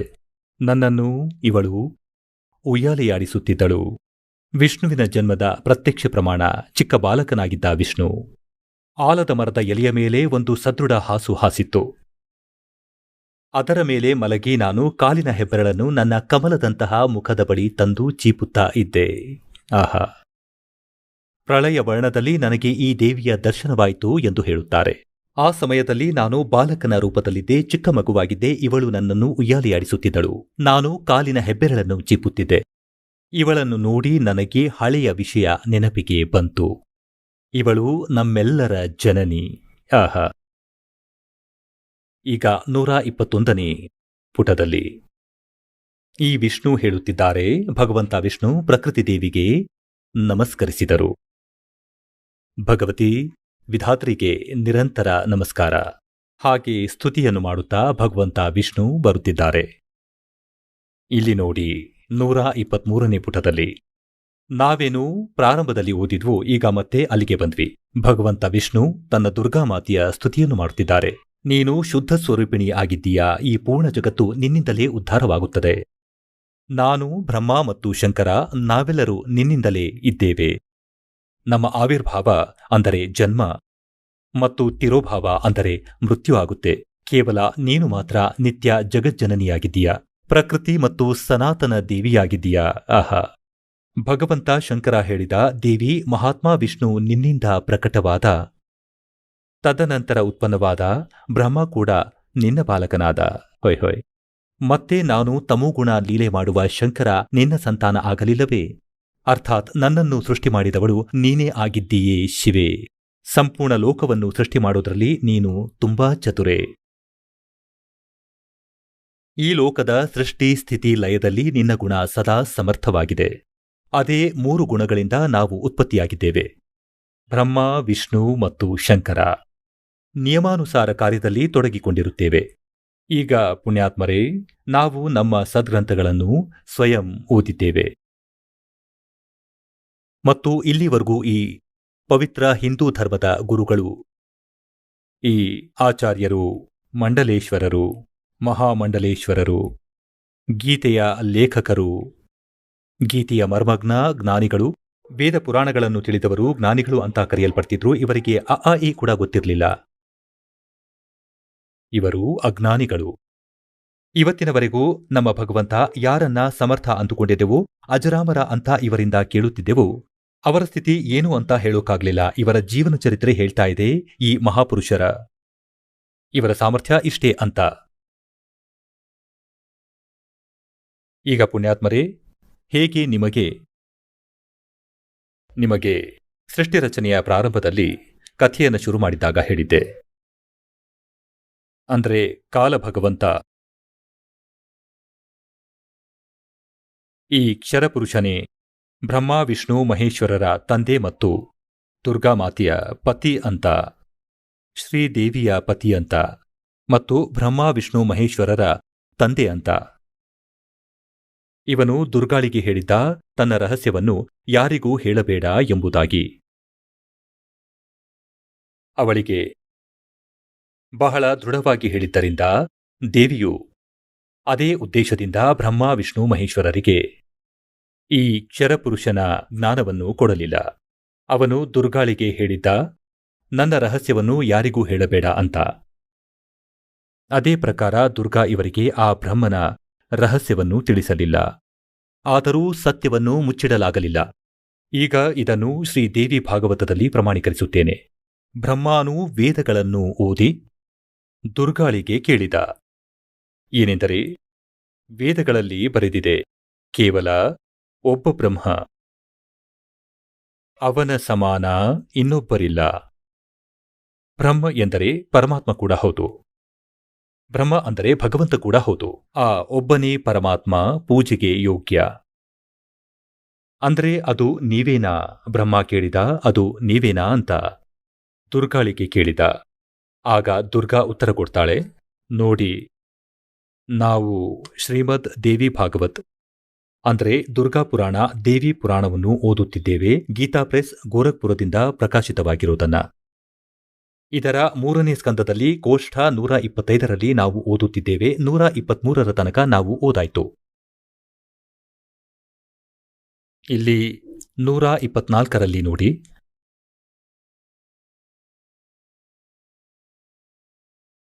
ಬ್ರಹ್ಮ ಹೇಳ್ತಾರೆ, ಅದ್ಭುತ ತೇಜಸ್ವಿ ಭಗವಂತ ಶಂಕರನು ಸ್ಮರಣೆ ಮಾಡಿದಾಗ ಭಗವತಿ ಜಗದಾಂಬಿಕೆ ತನ್ನ ಬಗ್ಗೆ ಹೇಳಿದಳು. ಈಗ ಇಲ್ಲಿ ಬ್ರಹ್ಮ ಕೇಳುತ್ತಿದ್ದಾರೆ. ಬ್ರಹ್ಮನ ಪ್ರಕರಣ ನಡೀತಾ ಇದೆ. ಈ 125ನೇ ಕೋಷ್ಟದ 3ನೇ ಸ್ಕಂದದಲ್ಲಿ ನಾವು ಓದುತ್ತಿದ್ದೇವೆ. ಈ ಮೂರ್ತ ಮತ್ತು ಅಮೂರ್ತ ಜಗತ್ತಿನ ಆಧಾರ, ನಿನಗಿಂತ ಮೊದಲು ಯಾವ ಇನ್ನೊಬ್ಬ ಪುರುಷನೂ ಇರಲಿಲ್ಲ, ಯಾವ ಮೂರನೆಯವನೂ ಇಲ್ಲ. ಏಕಂ ಏವ ಅದ್ವಿತೀಯಂ ಬ್ರಹ್ಮ. ಈ ವೇದದ ವಚನವನ್ನು ವ್ಯರ್ಥವೆಂದು ಹೇಳಲಾಗುವುದಿಲ್ಲ. ಆಹಾ, ದುರ್ಗಾ ಇವರಿಗೆ ಹೇಳ್ತಿದ್ಲು, ನಾನೇ ಎಲ್ಲವೂ ಆಗಿದ್ದೇನೆ, ನಾನೇ ನಿನ್ನ ತಂದೆಯೂ ಹೌದು ತಾಯಿಯೂ ಹೌದು. ಈಗ ಬ್ರಹ್ಮ ವೇದಗಳನ್ನು ಓದಿ ಅವನು ಹೇಳಿದ ವೇದದ ವಚನಗಳನ್ನು ನಾವು ಸುಳ್ಳು ಅಂತ ಹೇಳೋಕ್ಕಾಗಲ್ಲ.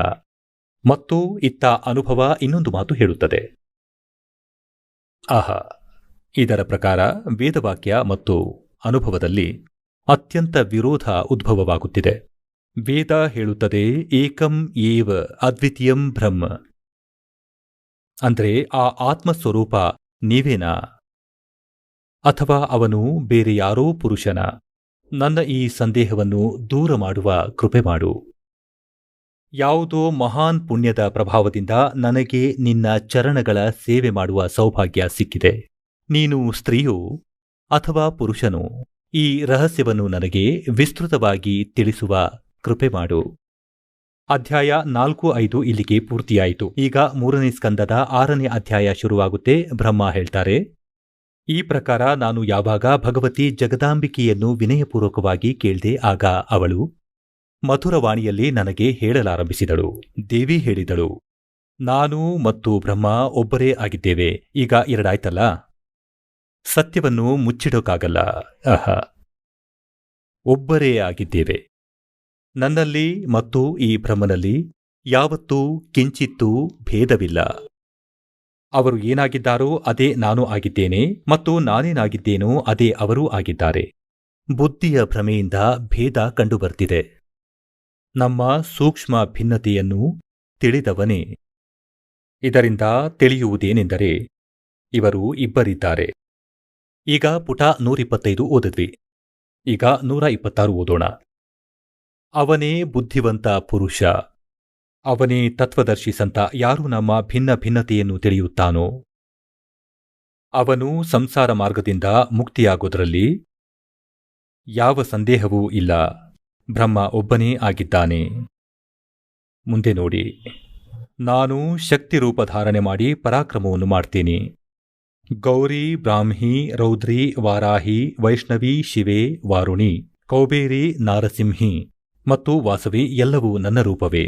ವಿಭಿನ್ನ ಕಾರ್ಯಗಳ ಉಪಸ್ಥಿತಿಯಾಗಲು ಆಯಾ ದೇವಿಯ ಮುಖಾಂತರ ನನ್ನ ಶಕ್ತಿಯನ್ನು ಸ್ಥಾಪನೆ ಮಾಡಿ ನಾನು ಎಲ್ಲಾ ವ್ಯವಸ್ಥೆಯನ್ನು ಮಾಡುತ್ತೇನೆ. ಆಯಾ ದೇವಿಯನ್ನು ನಿಮಿತ್ತಗೊಳಿಸುವುದು ನನ್ನ ಸ್ವಭಾವವಾಗಿದೆ. ಆಹಾ, ಈಗ ಮುಂದೆ ನೋಡಿ. ಪುಣ್ಯಾತ್ಮರೇ, ನಾವು ಸ್ವಯಂ ನಮ್ಮ ಸದ್ಗ್ರಂಥವನ್ನು ಓದುತ್ತಿದ್ದೇವೆ. ನಾವು 3ನೇ ಸ್ಕಂದದಲ್ಲಿ ಮತ್ತು ಪೃಷ್ಠ ಸಂಖ್ಯೆ 125ರಲ್ಲಿ ಓದಿದ್ವಿ. ಬ್ರಹ್ಮ ಹೇಳ್ತಾನೆ, ನಾನು ಯಾವಾಗ ದುರ್ಗೆಯನ್ನು ಕೇಳಿದೆ, ಮಾತಾ ಜಗದಾಂಬಿಕೆಯನ್ನು, ವೇದಗಳಲ್ಲಿ ಬರೆದಿದೆ ಏಕಂ ಏವ ಅದ್ವಿತೀಯಂ ಬ್ರಹ್ಮ. ಅದ್ವಿತೀಯಂ, ಯಾರ ಸರಿಸಮ ಇನ್ನೊಬ್ಬರ್ಯಾರೂ ಇರಲ್ವೋ ಆ ಬ್ರಹ್ಮನೇ ಸಕಲವೂ ಆಗಿದ್ದಾನೆ. ಅತ್ತ ಕಡೆ ಉಪನಿಷತ್ ಮತ್ತು ನೀವು ಏನು ಹೇಳ್ತಿದ್ದೀರೋ, ನಾನೇ ಸಕಲವೂ ಆಗಿದ್ದೇನೆ, ನಾನೇ ಸೃಷ್ಟಿಯನ್ನು ರಚನೆಯನ್ನು ಮಾಡುವವಳು, ನನ್ನ ಹೊರತು ಬೇರೆ ಯಾರೂ ಇಲ್ಲ. ಅಂದರೆ ಈ ವೇದದ ವಾಕ್ಯವನ್ನು ಸುಳ್ಳು ಅಂತ ಕೂಡ ಹೇಳಕ್ಕಾಗಲ್ಲ. ನಮ್ಮ ಅನುಭವ ಹೇಳುತ್ತೆ ಏನಂದ್ರೆ ಪರಮಾತ್ಮ ನಿರಾಕಾರನಾಗಿದ್ದಾನೆ, ಮತ್ತೆ ವೇದ ಹೇಳುತ್ತೆ ಅವನು ಸಾಕಾರನಾಗಿದ್ದಾನೆ. ಮತ್ತು ನಮ್ಮ ಅನುಭವದಲ್ಲಿ ಮತ್ತು ಯಥಾರ್ಥದಲ್ಲಿ ಬಹಳ ವ್ಯತ್ಯಾಸವಿದೆ. ಅಂದ್ರೆ ಆ ಬ್ರಹ್ಮ ನೀನೇನಾ ಇಲ್ಲ ಬೇರೆ ಯಾರೋ ಇದ್ದಾರಾ? ಬ್ರಹ್ಮ ಕೇಳಿದ. ಈಗ ದುರ್ಗಾ ಮೊದಲು ಅವರ ದಾರಿ ತಪ್ಪಿಸಿದ್ಲು. ಏನಂತ, ಆ ಬ್ರಹ್ಮನಲ್ಲಿ ಮತ್ತು ನನ್ನಲ್ಲಿ ಯಾವುದೇ ವ್ಯತ್ಯಾಸ ಇಲ್ಲ, ನಾನೇ ಅವನು, ಅವನೇ ನಾನು. ನಮ್ಮಿಬ್ಬರ ಸೂಕ್ಷ್ಮ ಭಿನ್ನತೆಯನ್ನು ತಿಳಿದಿರುವವನು ಆ ಪರಮಪುರುಷ, ವಿದ್ವಾನ ಪುರುಷ, ತತ್ವದರ್ಶಿ ಆಗಿದ್ದಾನೆ. ಮುಂದೆ ಮತ್ತೆ ನೋಡಿ 129ರಲ್ಲಿ. ಖಂಡಿತ ಸ್ಪಷ್ಟವಾಗುತ್ತೆ ನೋಡಿ. ನಾವು 3ನೇ ಸ್ಕಂದ ಓದ್ತಿದ್ದೇವೆ. ಸಂಕ್ಷಿಪ್ತ ದೇವಿ ಭಾಗವತದ ಪುಟ ಸಂಖ್ಯೆ 129ರಲ್ಲಿ ಇಲ್ಲಿ ನೋಡಿ. ಈ ಸೃಷ್ಟಿ ಕರ್ಮವನ್ನು ನಾನು ಸಂಕ್ಷಿಪ್ತವಾಗಿ ನಿಮಗೆ ವಿವರಿಸಿದೆ. ಈ ದೇವಿ ದುರ್ಗಾ ತಿಳಿಸುತ್ತಿದ್ದಾಳೆ.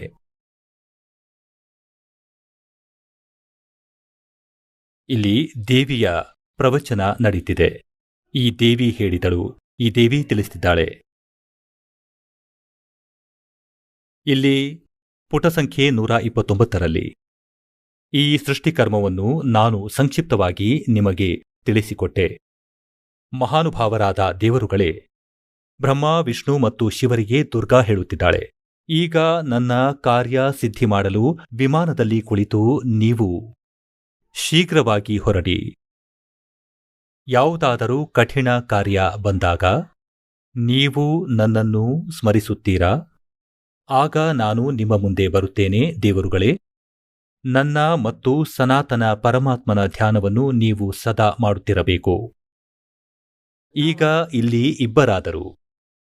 ಮೊದಲಿಗೆ ದೇವಿ ದುರ್ಗಾ ಸಕಲವು ನಾನೇ ಎಂದು ಹೇಳಿದಳು. ಹಾಗಾದರೆ ಈಗ ಹೇಗೆ ಬ್ರಹ್ಮನನ್ನೇ ಸನಾತನ ಪರಮಾತ್ಮ ಎಂಬುದಾಗಿ ಹೇಳುತ್ತಿದ್ದಾಳೆ? ಇಬ್ಬರಾದರಲ್ಲ. ನಮ್ಮಿಬ್ಬರ ಸ್ಮರಣೆಯನ್ನು ಮಾಡುತ್ತಿದ್ದರೆ ನಿಮ್ಮ ಕಾರ್ಯಗಳು ಸಿದ್ಧಿಯಾಗುವುದರಲ್ಲಿ ಕಿಂಚಿತ್ತೂ ಕೂಡ ಸಂದೇಹವಿಲ್ಲ. ಆಹಾ! ಬ್ರಹ್ಮ ಹೇಳುತ್ತಾನೆ, ಈ ರೀತಿಯಲ್ಲಿ ಹೇಳಿ, ಭಗವತಿ ಜಗದಾಂಬೆಯು ನಮ್ಮನ್ನು ಕಳುಹಿಸಿಕೊಟ್ಟಳು. ಆಕೆಯು ಶುದ್ಧ ಆಚಾರವುಳ್ಳ ಶಕ್ತಿಗಳಿಂದ ವಿಷ್ಣುವಿಗಾಗಿ ಲಕ್ಷ್ಮಿಯನ್ನು, ಶಂಕರನಿಗಾಗಿ ಮಹಾಕಾಳಿಯನ್ನು ಮತ್ತು ನನಗಾಗಿ ಮಹಾ ಸರಸ್ವತಿಯನ್ನು ಪತ್ನಿಯಾಗಿಸಿಕೊಳ್ಳಲು ಆಜ್ಞೆ ಕೊಟ್ಟಳು. ಆಗ ಆ ಸ್ಥಾನದಿಂದ ನಾವು ಹೊರಟೆವು. ಮತ್ತೆ ಬೇರೆ ಸ್ಥಳಗಳಲ್ಲಿ ನಮ್ಮ ಮೂವರ ಪುರುಷ ರೂಪದಲ್ಲಿ ಪ್ರತಿಷ್ಠಾಪನೆಯಾಯಿತು. ಆಹಾ! ನಿಮಗೆ ಈ ದಾಸನು ಪರಮೇಶ್ವರ ಕಬೀರರಿಂದ ರಚಿಸಲ್ಪಟ್ಟ ಸೃಷ್ಟಿ ಮತ್ತು ಈ ಎಲ್ಲಾ ಬ್ರಹ್ಮಾಂಡಗಳ ರಚನೆ ಯಾವಾಗ, ಎಲ್ಲಿ, ಹೇಗಾಯಿತು ಅದೆಲ್ಲವನ್ನೂ ಈ ದಾಸನು ನಿಮಗೆ ಮೌಖಿಕವಾಗಿ ತಿಳಿಸಿದ್ದ, ವರ್ಬ್ಲಿ ತಿಳಿಸಿದ್ದ. ಹಾಗೂ ಇಂದು ಈ ಸದ್ಗ್ರಂಥಗಳು, ನಮ್ಮ ಶಾಸ್ತ್ರಗಳು ಪ್ರಮಾಣೀಕರಿಸಿವೆ.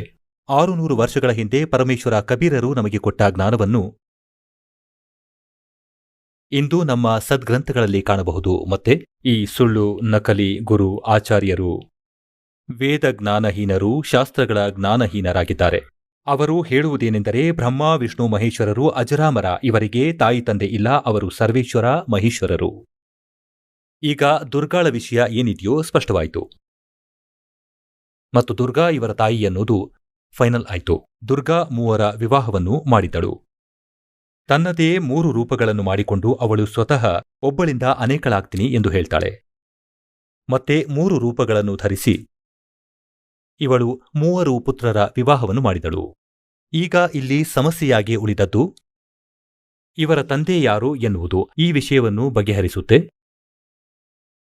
ಈ ರಹಸ್ಯವನ್ನು, ಸಂಶಯದ ಸಮಾಧಾನ ಏನಿದೆಯೋ ಶಿವಪುರಾಣ ಮಾಡುತ್ತೆ.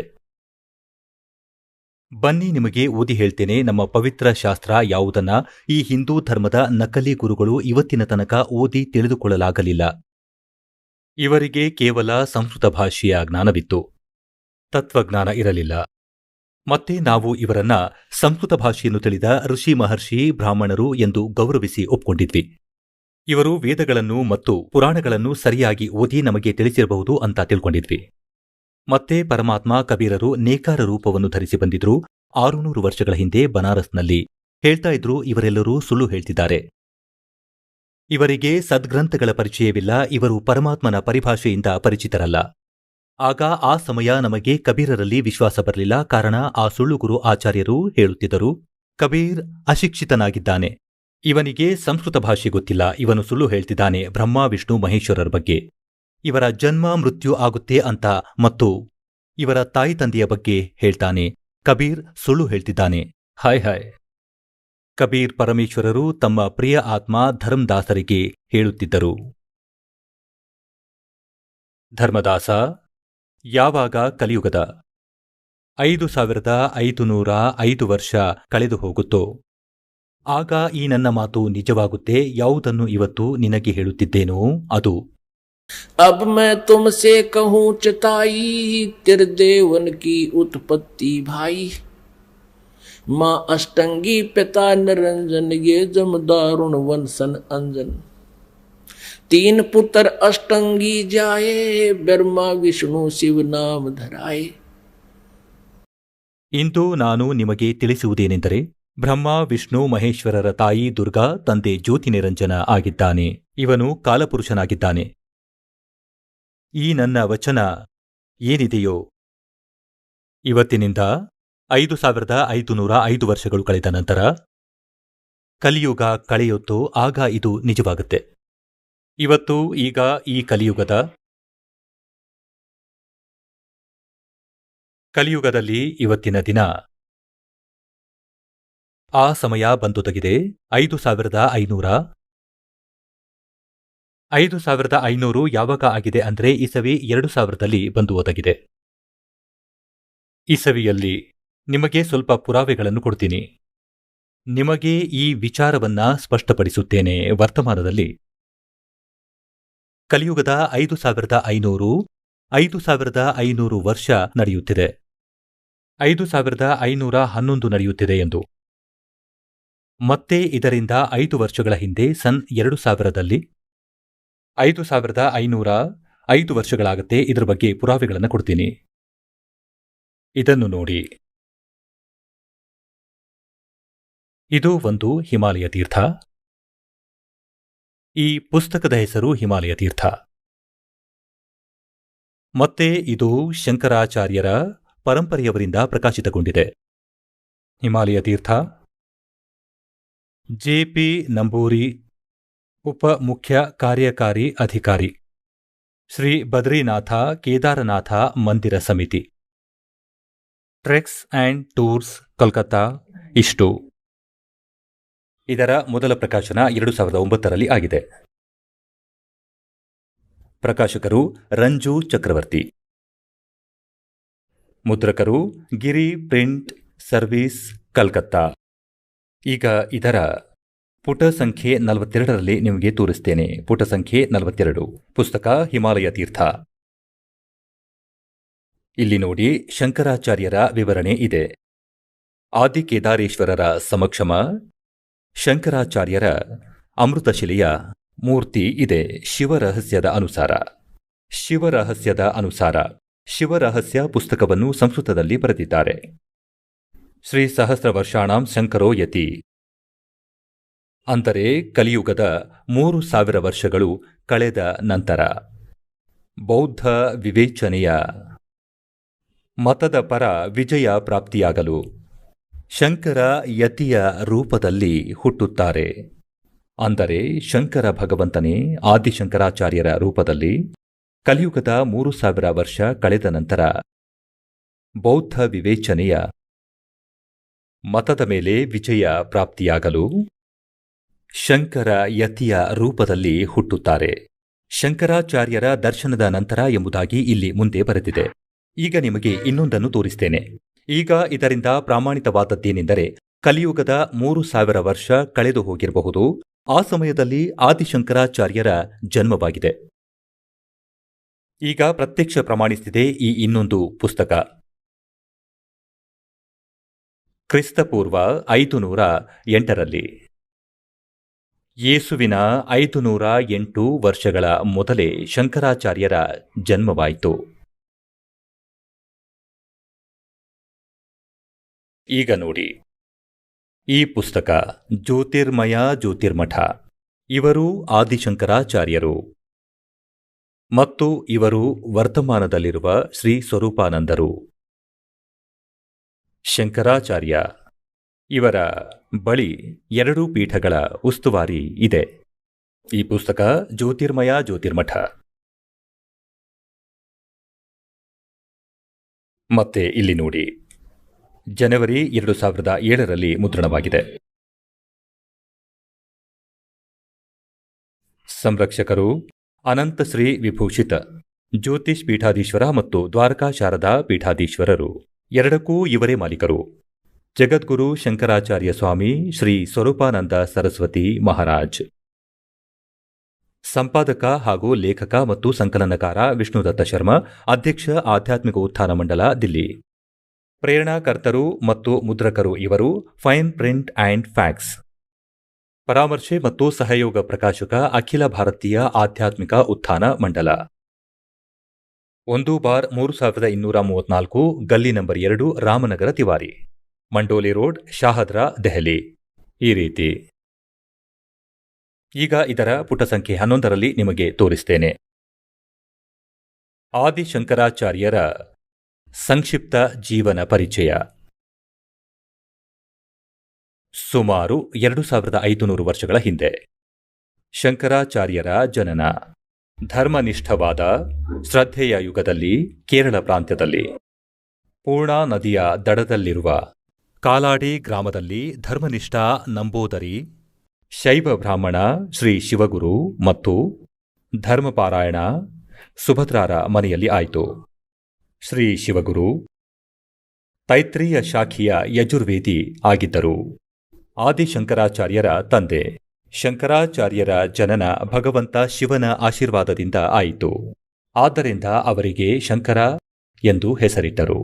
ಗುರು ಪರಂಪರೆಯ ಸೂತ್ರದ ಅನುಸಾರ ಅವರ ಆವಿರ್ಭಾವ ಕಾಲವನ್ನು ಕ್ರಿಸ್ತಪೂರ್ವ 508 ಎನ್ನಲಾಗಿದೆ, ಅಥವಾ 476 ಎನ್ನಲಾಗಿದೆ. 476 ಅಂದರೆ 32 ವರ್ಷದ ವಯಸ್ಸಿನಲ್ಲಿ. ಆಗ ಅವರ ದೇಹಾಂತ್ಯವಾಯಿತು. ಇದರಿಂದ 32 ವರ್ಷಗಳನ್ನು ಕಳೆದರೆ 476 ಆಗುತ್ತೆ, ಅಂದರೆ 508 ವರ್ಷಗಳ ಹಿಂದೆ. ಇಲ್ಲಿ ಇವರು ಅಂದಾಜಿನ ಮೇಲೆ ಹೇಳಿದ್ದಾರೆ. ಸರಿಸುಮಾರಾಗಿ 2500 ವರ್ಷಗಳ ಮೊದಲು ಅವರ ಜನ್ಮವಾಯಿತು. ಇದರಿಂದ ಪ್ರಮಾಣಿತವಾದದ್ದು ಕ್ರಿಸ್ತಪೂರ್ವ 508 ವರ್ಷ. ಕ್ರಿಸ್ತಪೂರ್ವ 508 ವರ್ಷ. ಇದನ್ನು 2007ರಲ್ಲಿ ಬರೆದಿದ್ದಾರೆ. ಅಂದ್ರೆ ಇದನ್ನು 2000 ಅಂದ್ಕೊಂಡು ನಾವು ನೋಡಿದ್ರೆ ಆ ಸಮಯ 508 ವರ್ಷಗಳ ಮೊದಲು. ಅಂದರೆ 2000ದಿಂದ 2508 ವರ್ಷ ಮೊದಲು. ಇದಕ್ಕೆ 3000ವನ್ನು ಕೂಡಿ 5508 ವರ್ಷ ಆಯಿತು.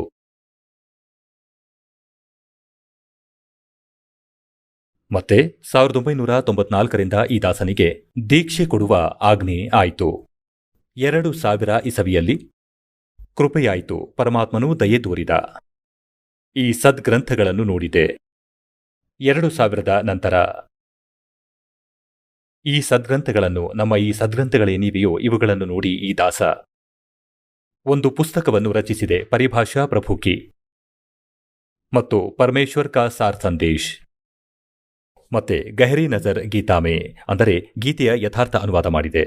ಪರಮಾತ್ಮ ಹಿಂದೆ ಹೇಳಿದ್ದರು, ಯಾವಾಗ ಕಲಿಯುಗದ 5505 ವರ್ಷ ಕಳೆಯುತ್ತದೋ ಆ ಸಮಯದಲ್ಲಿ ನಾನು ಇಂದು ಹೇಳಿದ ಮಾತುಗಳು ನಿಜವಾಗುತ್ತದೆ ಧರ್ಮದಾಸ. ಏನು ಹೇಳಿದ್ದ ಪರಮಾತ್ಮ ಅಂದ್ರೆ ಬ್ರಹ್ಮ ವಿಷ್ಣು ಮಹೇಶ್ವರರು ನಶ್ವರರು. ಇವರ ಜನ್ಮ ಮತ್ತು ಮೃತ್ಯು ಕೂಡ ಆಗುತ್ತೆ. ಬ್ರಹ್ಮ ವಿಷ್ಣು ಮಹೇಶ್ವರರ ತಂದೆ ಜ್ಯೋತಿ ನಿರಂಜನ ಕ್ಷರಪುರುಷ ಈ ಕಾಲನಾಗಿದ್ದಾನೆ ಮತ್ತು ಇವರ ತಾಯಿ ದುರ್ಗಾದೇವಿಯಾಗಿದ್ದಾಳೆ. ಆದರೆ ಆ ಸಮಯದಲ್ಲಿ 600 ವರ್ಷಗಳ ಹಿಂದೆ ಯಾರೂ ಒಪ್ಪಿರಲಿಲ್ಲ. ಸನ್ 1398ರಿಂದ 1518ರವರೆಗೆ ಪರಮಾತ್ಮ 120 ವರ್ಷಗಳ ತನಕ ಇದೇ ಜ್ಞಾನವನ್ನು ತಿಳಿಸುತ್ತಿದ್ದರು. ಆದರೆ ಈ ನಕಲಿ ಗುರುಗಳು, ಈ ಹಠವಾದಿ ಆಚಾರ್ಯರು ಈ ಪರಮಾತ್ಮನ ಜ್ಞಾನವನ್ನು ನಮಗೆ ತಲುಪಲು ಬಿಡಲಿಲ್ಲ. ಪರಮಾತ್ಮ ಕಬೀರರು ಹೇಳುತ್ತಿದ್ದರು, ಯೇ ದುನಿಯಾ ಅಜಬ್ ದಿವಾನಿ ಮೇರಿ ಕಹಿ ಏಕ್ ನಮಾನಿ. ನೋಡಿ, ಈ ನಕಲಿ ಗುರುಗಳಿಂದ ಹೇಗೆ ಹುಚ್ಚರಾಗ್ತಿದ್ದಾರೆ. ಇವರ ದಂತಕಥೆಗಳನ್ನ ನಿಜ ಅಂತ ಒಪ್ಕೊಳ್ತಾರೆ. ಮತ್ತೆ ನಾನು ನಿಜ ಹೇಳುತ್ತಿದ್ದರೂ ಅದನ್ನ ಇವರು ನಂಬುತ್ತಿಲ್ಲ. ಆದ್ದರಿಂದ ಪರಮಾತ್ಮ ಈ ಸಮಯವನ್ನು ಆಯ್ಕೆ ಮಾಡಿಕೊಂಡಿದ್ದ. ಕಲಿಯುಗದ ನಿರ್ದಿಷ್ಟ ಸಮಯದಲ್ಲಿ ಎಲ್ಲಾ ಜನತೆಯನ್ನ ಶಿಕ್ಷಿತರನ್ನಾಗಿ ಮಾಡ್ತೇನೆ. ಜನತೆ ಯಾವಾಗ ಶಿಕ್ಷಿತರಾಗುತ್ತಾರೋ, ಶ್ರದ್ಧಾಳುಗಳು ಶಿಕ್ಷಿತರಾದಾಗ ಸದ್ಗ್ರಂಥಗಳನ್ನು ಸ್ವಯಂ ಕಣ್ಣಾರೆ ನೋಡ್ತಾರೆ, ಮತ್ತೆ ಗದ್ಗದಿತರಾಗ್ತಾರೆ. ನಮಗೆ ಪರಮಾತ್ಮ ಬೇಕು. ಮತ್ತೆ ನಾವು ಈ ಎಲ್ಲಾ ಸದ್ಗ್ರಂಥಗಳನ್ನು, ಪವಿತ್ರ 4 ವೇದಗಳನ್ನು, ಪವಿತ್ರ 18 ಪುರಾಣಗಳನ್ನು, ಪವಿತ್ರ ಶ್ರೀಮದ್ ಭಗವದ್ಗೀತೆಯನ್ನು ನಾವು ಸತ್ಯವೆಂದು ಒಪ್ಪಿಕೊಳ್ಳುತ್ತೇವೆ. ಮತ್ತೆ ಅವುಗಳಲ್ಲಿ ಏನು ಬರೆದಿದೆಯೋ ಅದನ್ನು ನಾವು ಸ್ವೀಕಾರ ಮಾಡಬೇಕು. ಈ ಲೋಕವೇದವನ್ನು ಹೇಳುವ ಆಚಾರ್ಯ ಗುರುಗಳಿಂದ ನಾವು ಹಿಂದೆ ಸರಿಯಬೇಕು. ಇದರಲ್ಲೇ ನಮ್ಮ ಬುದ್ಧಿವಂತಿಕೆ ಇದೆ. ಮತ್ತೆ ಪರಮೇಶ್ವರ ಕಬೀರರು ಹೇಳ್ತಾರೆ, जान बूझ साची तजय और करे झूठते ने ताकि संगत है प्रभु सोपन में बिना दे. ಇಷ್ಟು ಪ್ರಾಮಾಣೀಕರಿಸಿ ನೋಡಿದ ಮೇಲೂ ಈ ನಕಲಿಗಳಿಂದ ದೂರವಾಗುವುದಿಲ್ಲ, ನಿಜವನ್ನು ಗ್ರಹಿಸಿಕೊಳ್ಳುವುದಿಲ್ಲ. ಅದಕ್ಕೆ ಆ ವಿಷಯದಲ್ಲಿ ಹೇಳಿದ್ದಾರೆ, जान बूझ साची तजय और करे झूठते ने ताकि संगत है प्रभु सोपन में बिना दे. ಅಂತಹ ನಿರರ್ಥಕನಿಂದ ದೂರವಿರುವುದೇ ಸರಿ. ಇಷ್ಟೆಲ್ಲ ನೋಡಿದ ಮೇಲೂ ಒಪ್ಪಿಕೊಳ್ಳುತ್ತಿಲ್ಲ. ಈ ಆದಿಶಂಕರಾಚಾರ್ಯರಿಗೂ ಸಹ ಬ್ರಹ್ಮ, ವಿಷ್ಣು, ಮಹೇಶ್ವರರ ಬಗ್ಗೆ ತಿಳಿದಿಲ್ಲ. ಇವರನ್ನು ಅಜರಾಮರ ಅಂತಾರೆ. तो पुण्यात्माओं परमात्मा कबीर जी ने कहा था, एक ना भूला दो ना भूली ये भूले सब संसारी. ಈಗ ನಾವು ಮುಂದೆ ಹೋಗೋಣ. ಈಗ ಶ್ರೀ ಬ್ರಹ್ಮ, ಶ್ರೀ ವಿಷ್ಣು, ಶ್ರೀ ಶಿವರ ತಂದೆಯಾರು ಅಂತ ಸ್ಪಷ್ಟಪಡಿಸಬೇಕು. ಈಗ ಅವರದೇ ಜೀವನ ಚರಿತ್ರೆಯಲ್ಲಿ ಶಿವಪುರಾಣವನ್ನು ತೋರಿಸ್ತೇನೆ. ಇಲ್ಲಿ ನೋಡಿ, ಶಿವಪುರಾಣ, ಸಂಕ್ಷಿಪ್ತ ಶಿವಪುರಾಣ, ಸಚಿತ್ರ ದೊಡ್ಡ ಮಾದರಿಯ ಕೇವಲ ಹಿಂದಿ.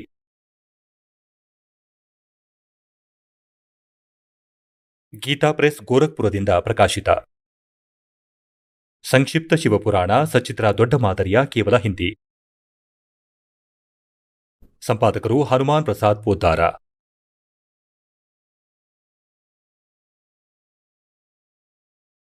ಪ್ರಕಾಶನ ಮತ್ತು ಮುದ್ರಣ ಗೀತಾ ಪ್ರೆಸ್, ಗೋರಖ್ಪುರ.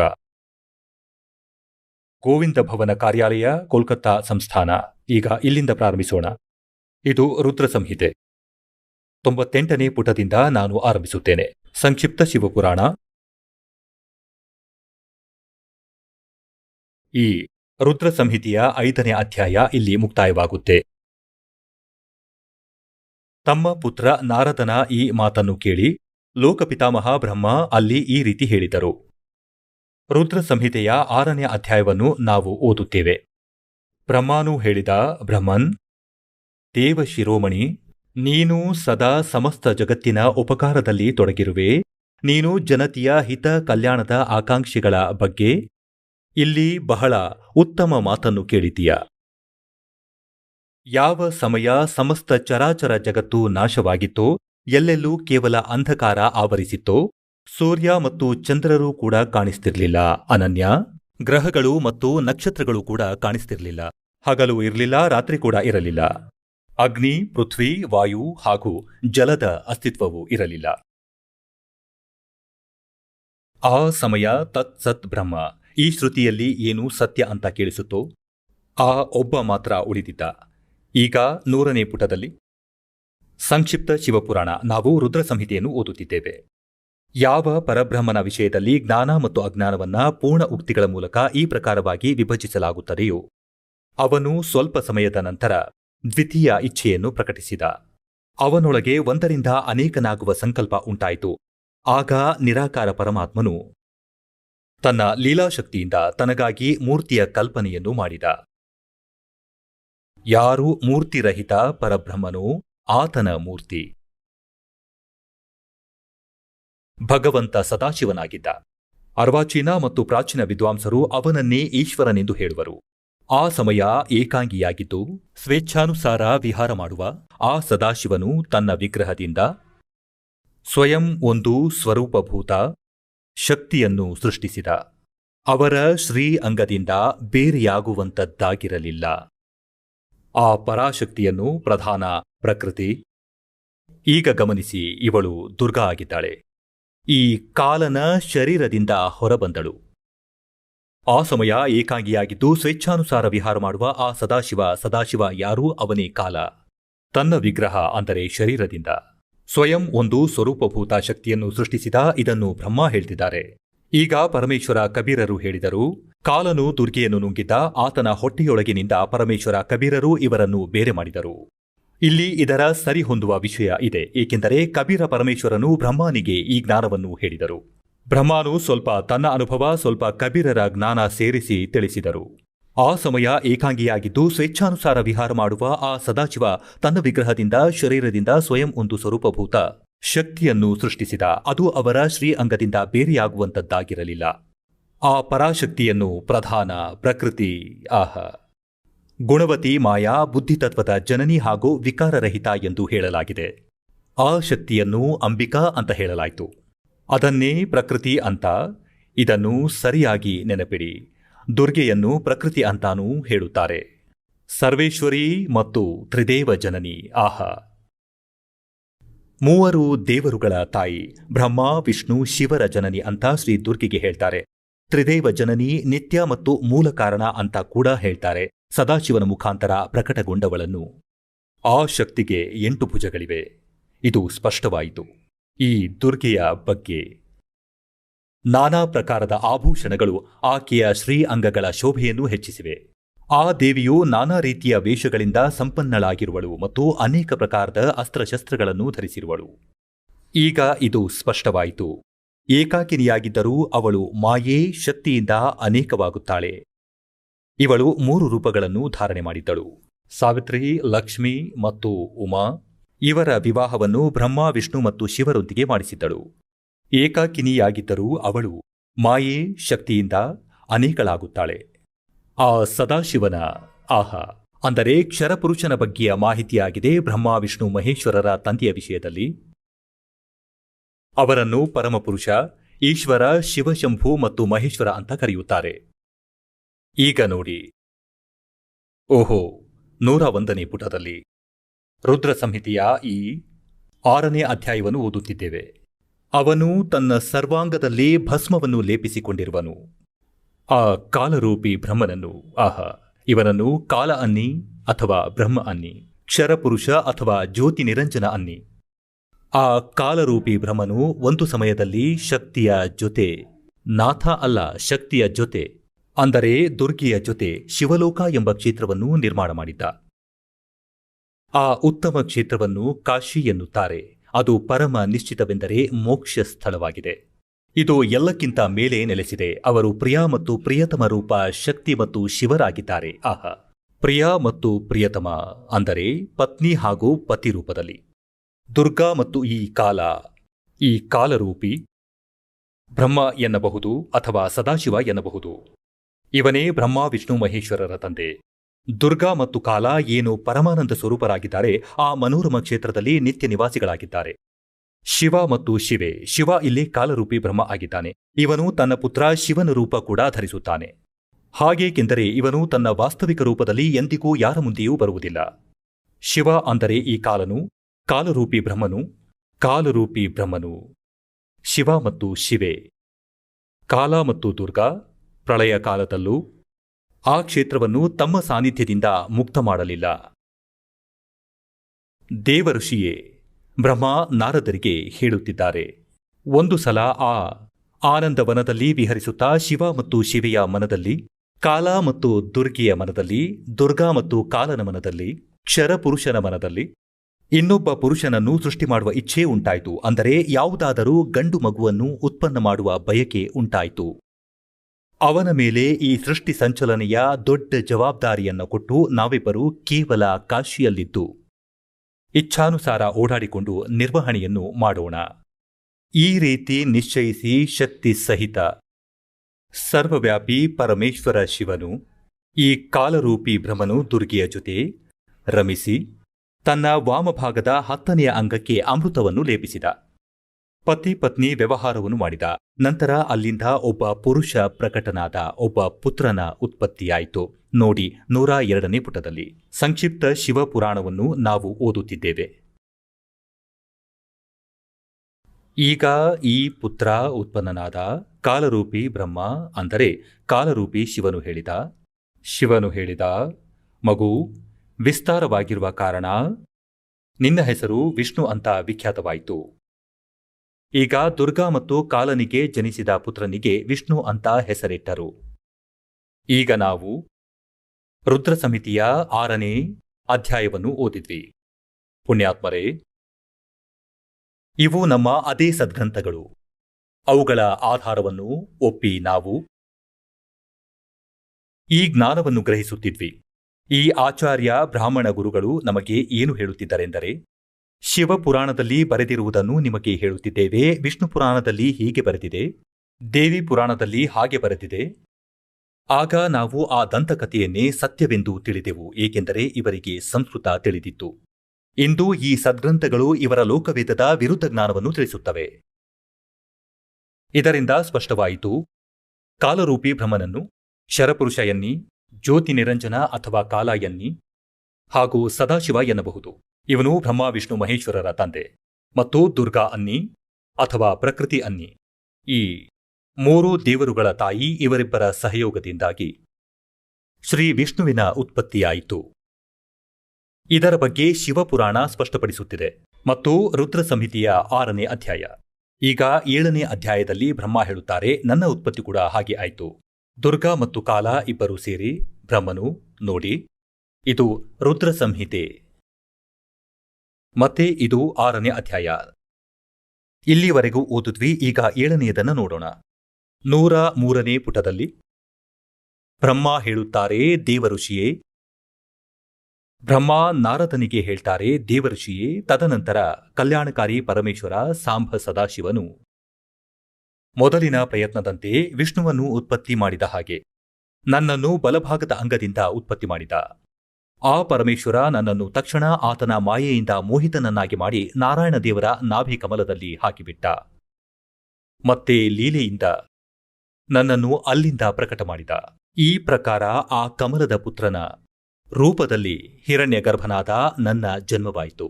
ಈಗ ಪುಣ್ಯಾತ್ಮರೇ, ಇಲ್ಲಿ ಅನುವಾದಕನು ಸ್ವಲ್ಪ ವಿಚಲಿತನಾದ. ಈಗ ಅವನು ಯೋಚಿಸಿದ, ಶಿವನಿಂದ ಶಿವನ ಉತ್ಪತ್ತಿಯನ್ನು ಹೇಗೆ ಬರೀಲಿ ಅಂತ. ಏಕೆಂದರೆ ಅನುವಾದಕನಿಗೂ ಕೂಡ ತತ್ವಜ್ಞಾನದ ಪರಿಚಯವಿರಲಿಲ್ಲ. ಆದರೆ ಹೇಳ್ತಾರೆ, ಸತ್ಯವನ್ನ ಎಂದಿಗೂ ಮುಚ್ಚಿಡಲು ಸಾಧ್ಯವಿಲ್ಲ.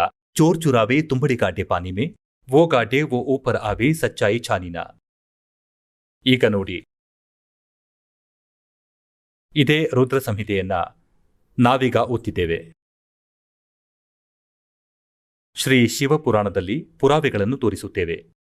ಇಲ್ಲಿ ಅದೇ ರುದ್ರ ಸಂಹಿತೆ ನಡೆದಿದೆ. ಮತ್ತು ಸಂಕ್ಷಿಪ್ತ ಶಿವಪುರಾಣ 110ನೇ ಪುಟದಲ್ಲಿ ನಾವು ಈಗ ಇಲ್ಲಿ ಓದೋಣ. 9ನೇ ಅಧ್ಯಾಯ ಇಲ್ಲಿಗೆ ಅಂತ್ಯಗೊಳ್ಳುತ್ತದೆ.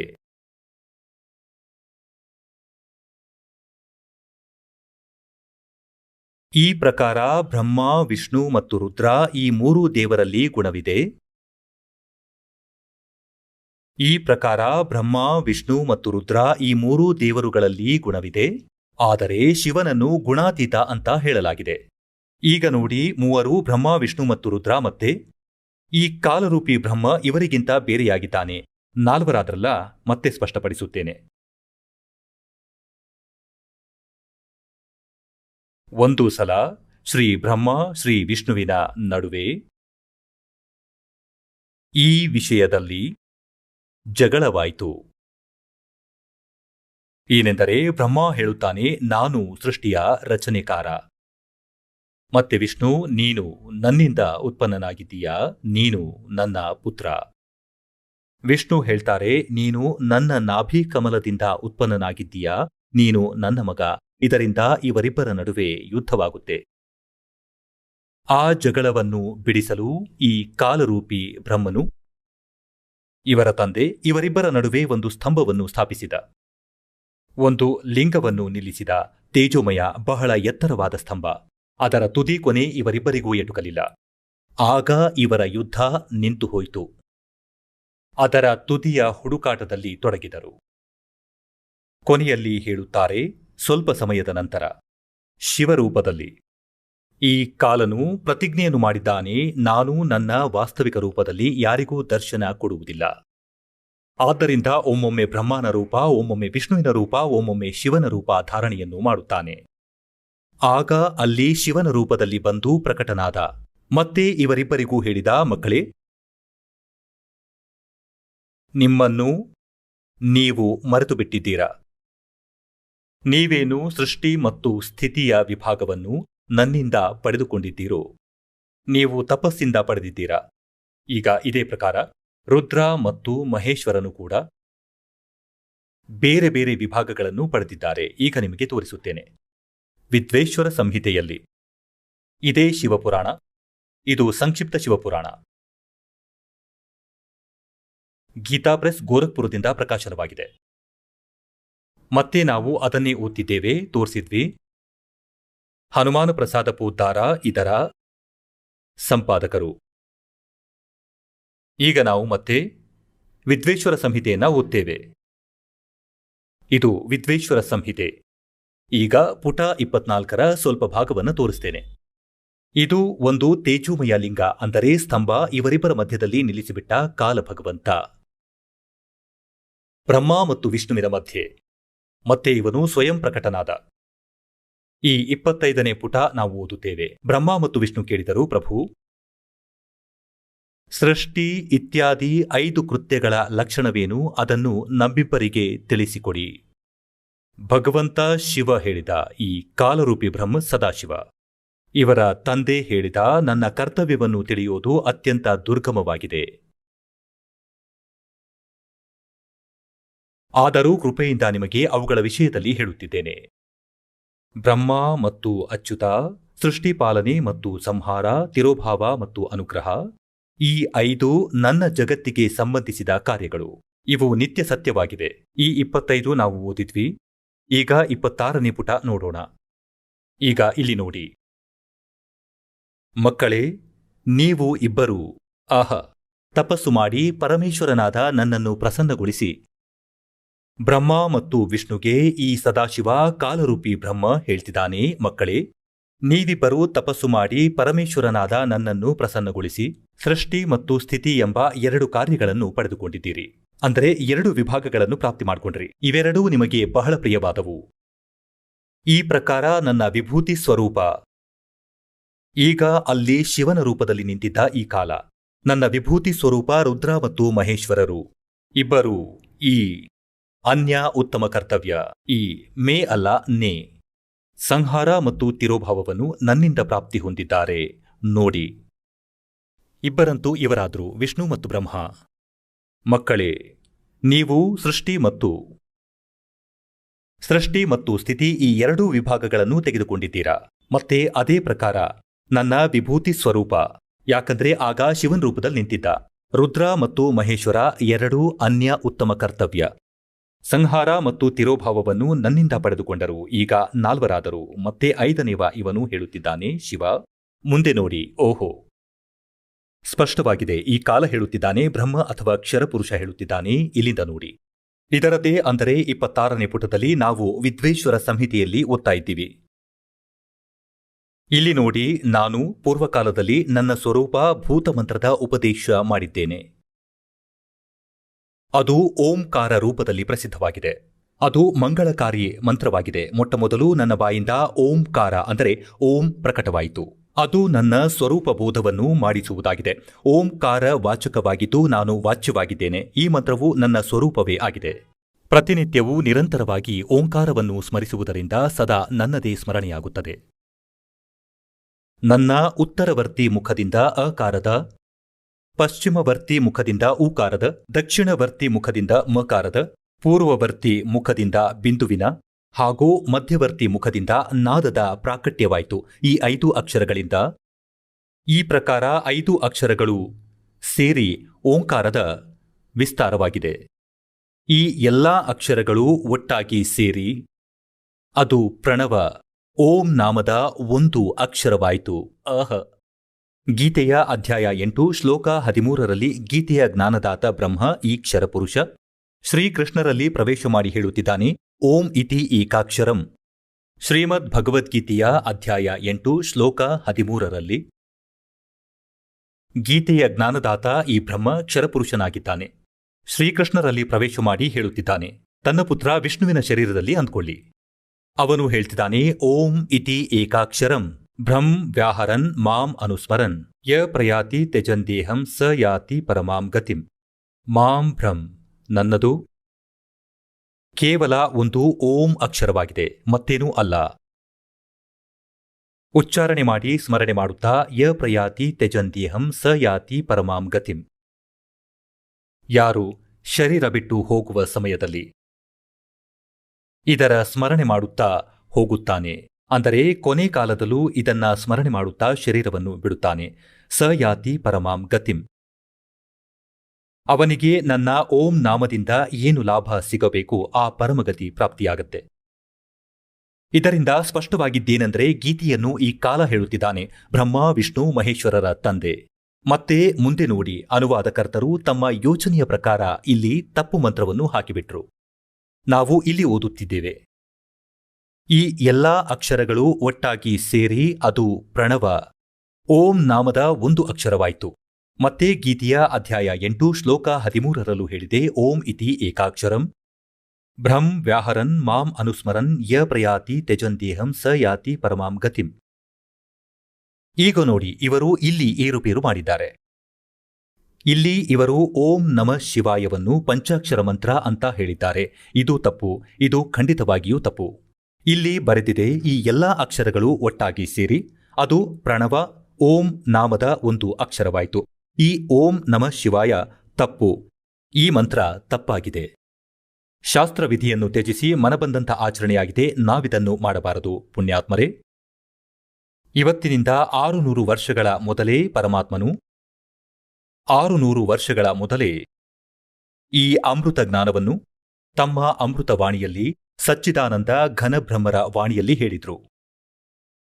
ಶ್ರೀಮದ್ ಭಗವದ್ಗೀತೆಯ ಅಧ್ಯಾಯ 4 ಶ್ಲೋಕ 25ರಿಂದ 31ರ ತನಕ ಯಾವೆಲ್ಲ ಸಾಧನೆಗಳನ್ನು ಸಾಧಕರು ಮಾಡಿದ್ದಾರೋ, ಕೆಲವರು ದೇವರುಗಳ ಪೂಜೆ ಮಾಡಿದ್ರು, ಕೆಲವೊಬ್ಬರು ಸ್ವ ಅಧ್ಯಾಯ ಪ್ರಾಣಾಯಾಮ ಇತ್ಯಾದಿಗಳನ್ನು ಮಾಡುತ್ತಾರೆ, ಮತ್ತೆ ಕೆಲವರು ತೀಕ್ಷ್ಣ ಅಹಿಂಸಾವಾದಿ ವ್ರತವನ್ನು ಮಾಡಿಯೇ ತಮ್ಮ ಸಾಧನೆಗಳನ್ನು ಮಾಡ್ತಾರೋ, ಬಾಯಿಗೆ ಪಟ್ಟಿ ಕಟ್ಟಿಕೊಂಡು ಬರಿಗಾಲಲ್ಲಿ ತಿರುಗಾಡುವುದು, ಸ್ವ ಅಧ್ಯಯನ ಮಾಡುವುದು, ವೇದ ಮತ್ತು ಗೀತೆಯನ್ನು ನಿತ್ಯ ಪಠಿಸುವುದು.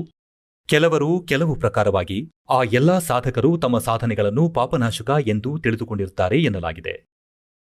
ಆದರೆ 4ನೇ ಅಧ್ಯಾಯದ 32ನೇ ಶ್ಲೋಕದಲ್ಲಿ ಆ ಸಚ್ಚಿದಾನಂದ ಘನಬ್ರಹ್ಮರ ವಾಣಿಯಲ್ಲಿ ಈ ಯಜ್ಞಗಳ ತಿಳುವಳಿಕೆಯನ್ನು, ಯಜ್ಞ ಅಂದರೆ ಧಾರ್ಮಿಕ ಅನುಷ್ಠಾನಗಳ ತಿಳುವಳಿಕೆಯನ್ನ ವಿಸ್ತಾರವಾಗಿ ಹೇಳಲಾಗಿದೆ. ಇದೇ ತತ್ವಜ್ಞಾನವಾಗಿದೆ. 4ನೇ ಅಧ್ಯಾಯದ 34ನೇ ಶ್ಲೋಕದಲ್ಲಿ ಹೇಳಿದೆ, ಆ ಸಚ್ಚಿದಾನಂದ ಘನಬ್ರಹ್ಮರ ವಾಣಿಯಲ್ಲಿ, ಅಂದರೆ ಯಾವ ಜ್ಞಾನವನ್ನು ಸ್ವಯಂ ಪರಮೇಶ್ವರನು ತನ್ನ ಮುಖಾರವಿಂದದಿಂದ ಹೇಳಿದ್ದಾನೆ, ಆ ಸಚ್ಚಿದಾನಂದ ಘನಬ್ರಹ್ಮರ ವಾಣಿಯನ್ನು ಬ್ರಹ್ಮಣ ಮುಖೆ ಅಂತ ಹೇಳಿದ್ದಾರೆ. ಅದು ತತ್ವಜ್ಞಾನವಾಗಿದೆ. 4ನೇ ಅಧ್ಯಾಯದ 34ನೇ ಶ್ಲೋಕದಲ್ಲಿ ಅದನ್ನು ನೀನು ತತ್ವದರ್ಶಿ ಸಂತರ ಬಳಿ ತಿಳಿದುಕೋ, ಗೀತೆಯ ಜ್ಞಾನದಾತ ನನಗೆ ತಿಳಿದಿಲ್ಲ ಎನ್ನುತ್ತಾನೆ. ಈಗ ನೋಡಿ, ಶ್ರೀಮದ್ ಭಗವದ್ಗೀತಾ ಗೀತಾ ಪ್ರೆಸ್ ಗೋರಖ್ಪುರದಿಂದ ಪ್ರಕಾಶಿತವಾಗಿದೆ. ಜಯದಯಾಲ್ ಗೋವಿಂದ್ಕಾ ಇದರ ಅನುವಾದಕರು.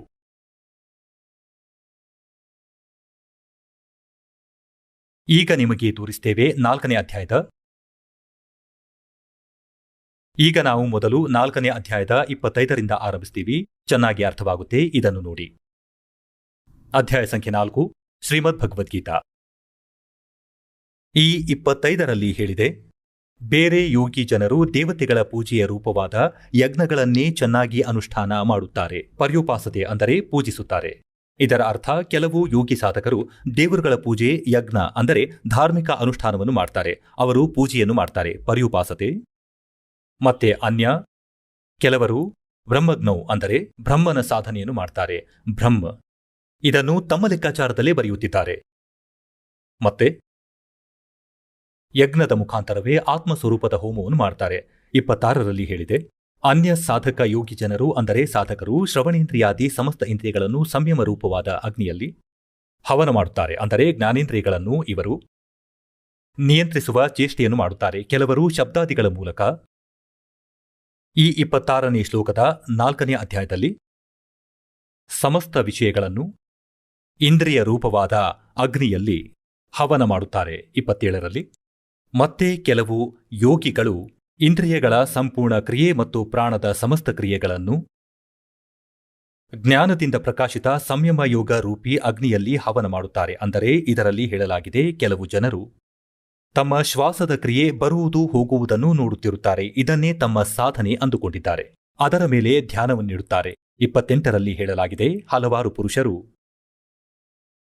ದ್ರವ್ಯ ಸಂಬಂಧಿ ಯಜ್ಞವನ್ನು ಮಾಡುವವರು ಎಲ್ಲೋ ಅನ್ನದಾಸೋಹ ಕೊಟ್ಟರು ಹಾಗೂ ಧರ್ಮಶಾಲೆಗಳನ್ನು ಕಟ್ಟಿಸಿದರು. ಮತ್ತೆ ಕೆಲವರು ತಪಸ್ಸನ್ನು ಮಾಡುತ್ತಿರುತ್ತಾರೆ. ಮತ್ತೆ ಇನ್ನೂ ಕೆಲವರು ಯೋಗರೂಪ ಯಜ್ಞ ಮಾಡುವವರು ಇಲ್ಲಿ ಕೇವಲ ಆಸನ, ಯೋಗಾಸನ, ಯೋಗವನ್ನು ಮಾಡುತ್ತಿರುತ್ತಾರೆ. ಇದನ್ನೇ ತಮ್ಮ ಮೋಕ್ಷ ಎಂದುಕೊಂಡಿದ್ದಾರೆ. 28 ಓದುತ್ತಿದ್ದೇವೆ ನಾವು. ಮತ್ತೆ ಕೆಲವರು ಎಷ್ಟೋ ಆಚಾರ್ಯರು ಎಷ್ಟೋ ಅಹಿಂಸಾವಾದಿ ತೀಕ್ಷ್ಣ ವ್ರತಗಳಿಂದ ಕೂಡಿದ ಯತ್ನಶೀಲರಾದ ಪುರುಷರು ಸ್ವಾಧ್ಯಾಯದಿಂದ ಜ್ಞಾನ ಯಜ್ಞ ಮಾಡುವವರಾಗಿದ್ದಾರೆ.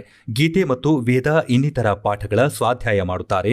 29ರಲ್ಲಿ ಹೇಳಿದೆ, ಬೇರೆ ಎಷ್ಟೋ ಸಾಧಕರು, ಯೋಗಿಗಳು ಅಪಾನವಾಯುವಿನಲ್ಲಿ ಪ್ರಾಣವಾಯು ಅಂದರೆ ಪ್ರಾಣಾಯಾಮದ ಕ್ರಿಯೆಗಳನ್ನು ಹವನ ಮಾಡುತ್ತಾರೆ ಮತ್ತು ಪ್ರಾಣವಾಯುವನ್ನು ಅಪಾನವಾಯುವಿನಲ್ಲಿ.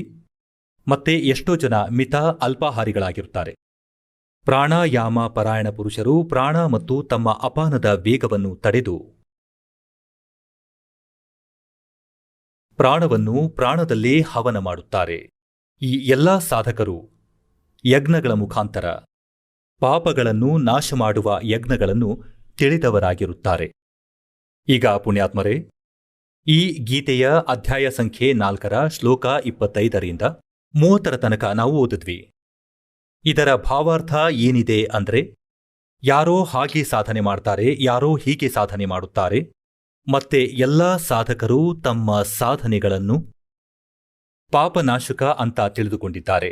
ಆದರೆ ಅವರಿಗೆ ಈ ಸಾಧನೆ ಸರಿಯಿಲ್ಲ ಅಂತ ಗೊತ್ತಾದರೆ ಯಾರೂ ಅವುಗಳನ್ನು ಮಾಡುವುದಿಲ್ಲ. ಈಗ 4ನೇ ಅಧ್ಯಾಯದ 31ನೇ ಶ್ಲೋಕದಲ್ಲಿ ಹೇಳಲಾಗಿದೆ ಏನಂದ್ರೆ, ಯಾರು ಸಾಧನೆಯನ್ನು ಮಾಡುವುದಿಲ್ಲ, ಭಕ್ತಿ ಮಾಡುವುದೇ ಇಲ್ಲ, ಅವರಿಗೆ ಇಲ್ಲೂ ಸುಖವಿಲ್ಲ, ಪರಲೋಕದಲ್ಲೂ ಸುಖವಿಲ್ಲ. ಈಗ 4ನೇ ಅಧ್ಯಾಯದ 32ನೇ ಶ್ಲೋಕದಲ್ಲಿ ಹೇಳಿದೆ, ಯಾವ ಸಾಧನೆಗಳ ಯಜ್ಞಗಳ ವರ್ಣನೆಯನ್ನು 25ರಿಂದ ಹಿಡಿದು 30ರ ತನಕ ಮಾಡಲಾಗಿದೆ.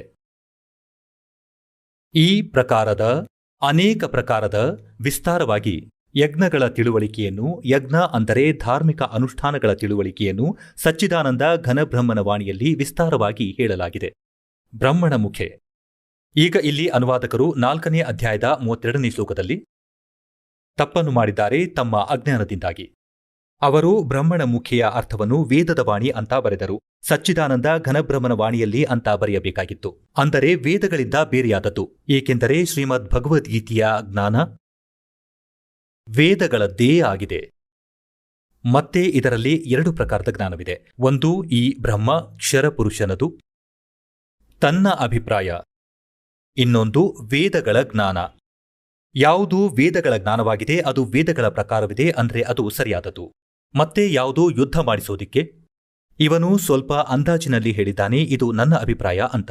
ಅವನು ತಿಳಿಸಿಕೊಟ್ಟಿರುವಂತ ಸಾಧನೆ ಅಂದ್ರೆ ಇವನ ಅಭಿಪ್ರಾಯ ಕೂಡ ಅಲ್ಪಜ್ಞಾನದ್ದಾಗಿದೆ. ಏಕೆಂದರೆ ಸ್ವಯಂ ಆ ತತ್ವಜ್ಞಾನವನ್ನು ತತ್ವದರ್ಶಿ ಸಂತರ ಬಳಿ ಹೋಗಿ ತಿಳಿದುಕೋ ಅಂತಾನೆ. ಇವನ ಕಂಪ್ಲೀಟ್ ನಾಲೆಜ್ ಇಲ್ಲ ಆಧ್ಯಾತ್ಮಿಕ ಜ್ಞಾನದ ಬಗ್ಗೆ. ಗೀತೆಯ ಜ್ಞಾನದಾತನಿಗೂ ಕೂಡ ಕಂಪ್ಲೀಟ್ ನಾಲೆಜ್ ಇಲ್ಲ. ಇದರಿಂದ ಸ್ಪಷ್ಟ. ಈಗ ನೋಡಿ 4ನೇ ಅಧ್ಯಾಯದ 31 ಮತ್ತು 32ನೇ ಶ್ಲೋಕ. ಶ್ರೀಮದ್ ಭಗವದ್ಗೀತೆಯ 4ನೇ ಅಧ್ಯಾಯದ 30ರ ತನಕ ನಾವು ಓದಿದ್ವಿ.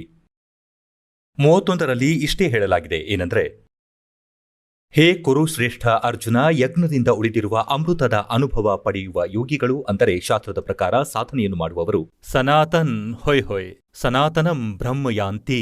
ಗೀತೆಯ ಜ್ಞಾನದಾತನಿಗಿಂತ ಯಾರೋ ಬೇರೆಯೇ ಆಗಿದ್ದಾನೆ ಸನಾತನ ಬ್ರಹ್ಮ.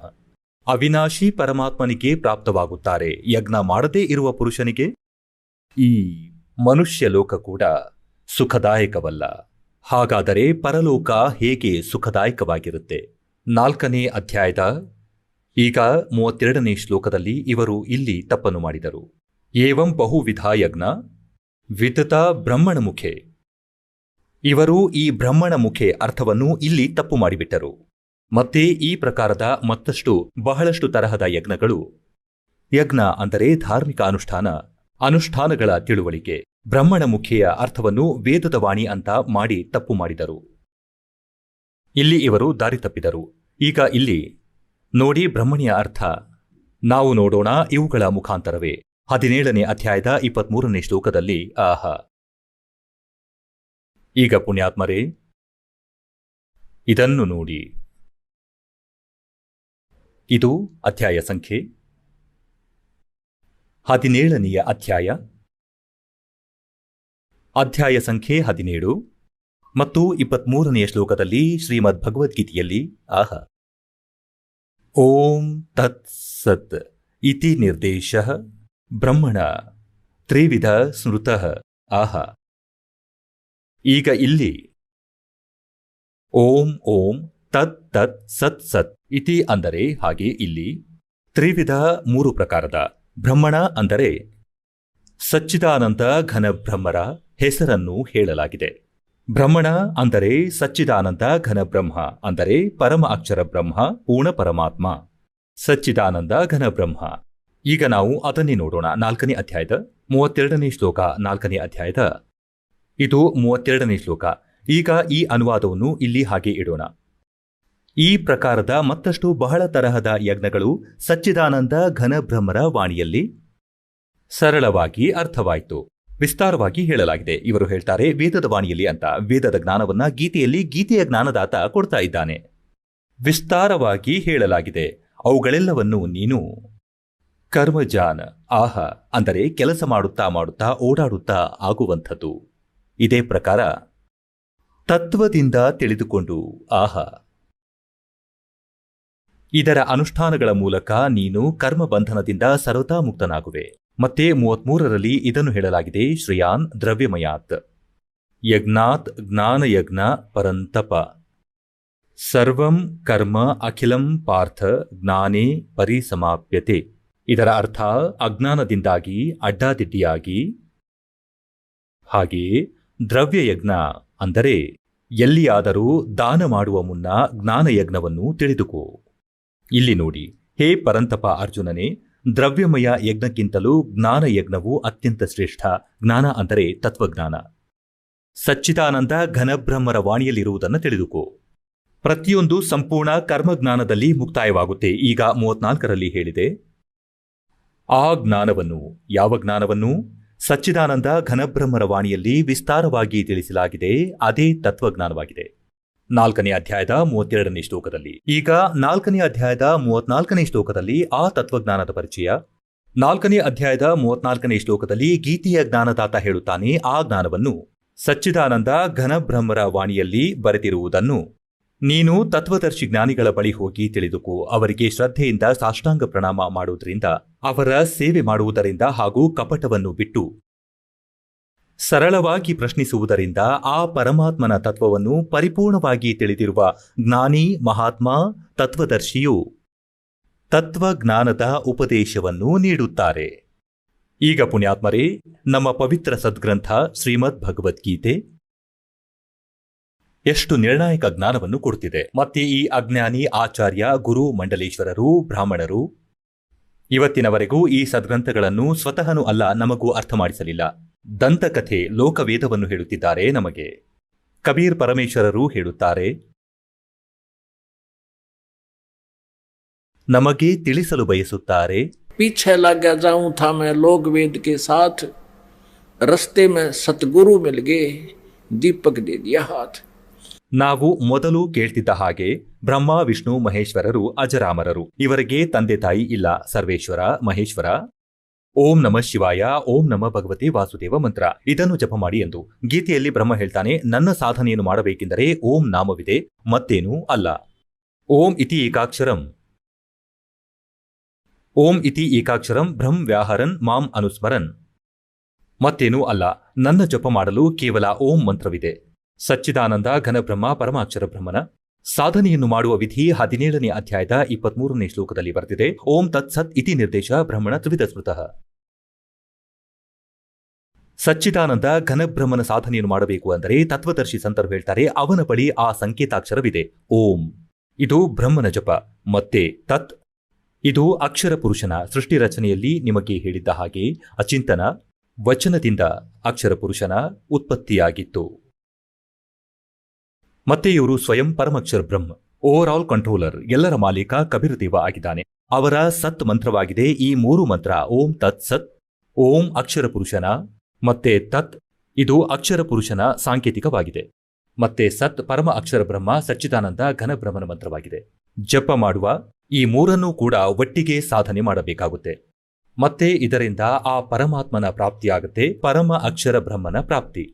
ತತ್ ಮತ್ತು ಸತ್ ಸಾಂಕೇತಿಕ ಶಬ್ದವಾಗಿದೆ. ದಾಸ ತಿಳಿಸುತ್ತಿದ್ದಾನೆ, ಈ ಭೂಮಿಯ ಮೇಲೆ ಯಾರ ಬಳಿಯೂ ಈ ಮಂತ್ರವಿಲ್ಲ. ಮತ್ತೆ ಈ ದಾಸನಿಂದ ಮಂತ್ರವನ್ನು ಪಡೆದು ಯಾರಾದರೂ ಸ್ವತಃ ಗುರುವಾಗಿ ಬಿಟ್ಟರೆ ಅವನು ನಿಮ್ಮ ಶತ್ರು. ಅವನು ನಕಲಿಯಾಗಿದ್ದಾನೆ, ಅಂದ್ರೆ ಡೂಪ್ಲಿಕೇಟ್, ನಕಲಿ. ಲೈಸೆನ್ಸ್ ಹಾಗೂ ಪಾಸ್ಪೋರ್ಟ್ ಮಾಡ್ತಿದ್ದಾನೆ ಎಂದರ್ಥ. ತಾನೂ ಅಪರಾಧಿ, ನಿಮ್ಮನ್ನೂ ತಪ್ಪಿತಸ್ಥನನ್ನಾಗಿ ಮಾಡ್ತಿದ್ದಾನೆ. ಈಗ ಆ ಸಚ್ಚಿದಾನಂದ ಘನಬ್ರಹ್ಮರ ವಾಣಿಯಲ್ಲಿ ಹೊಯ್ 600 ವರ್ಷಗಳ ಮೊದಲೇ ಬರೆದಿದ್ದನ್ನು ತೋರಿಸ್ತೇನೆ, ಕಬೀರ ಸಾಗರದಲ್ಲಿ. ಇದನ್ನು ನೋಡಿ, ಆ ಸಚ್ಚಿದಾನಂದ ಘನಬ್ರಹ್ಮರ ವಾಣಿ, ಕಬೀರವಾಣಿ. ಆಹಾ, ಇದು ಕಬೀರ ಸಾಗರ.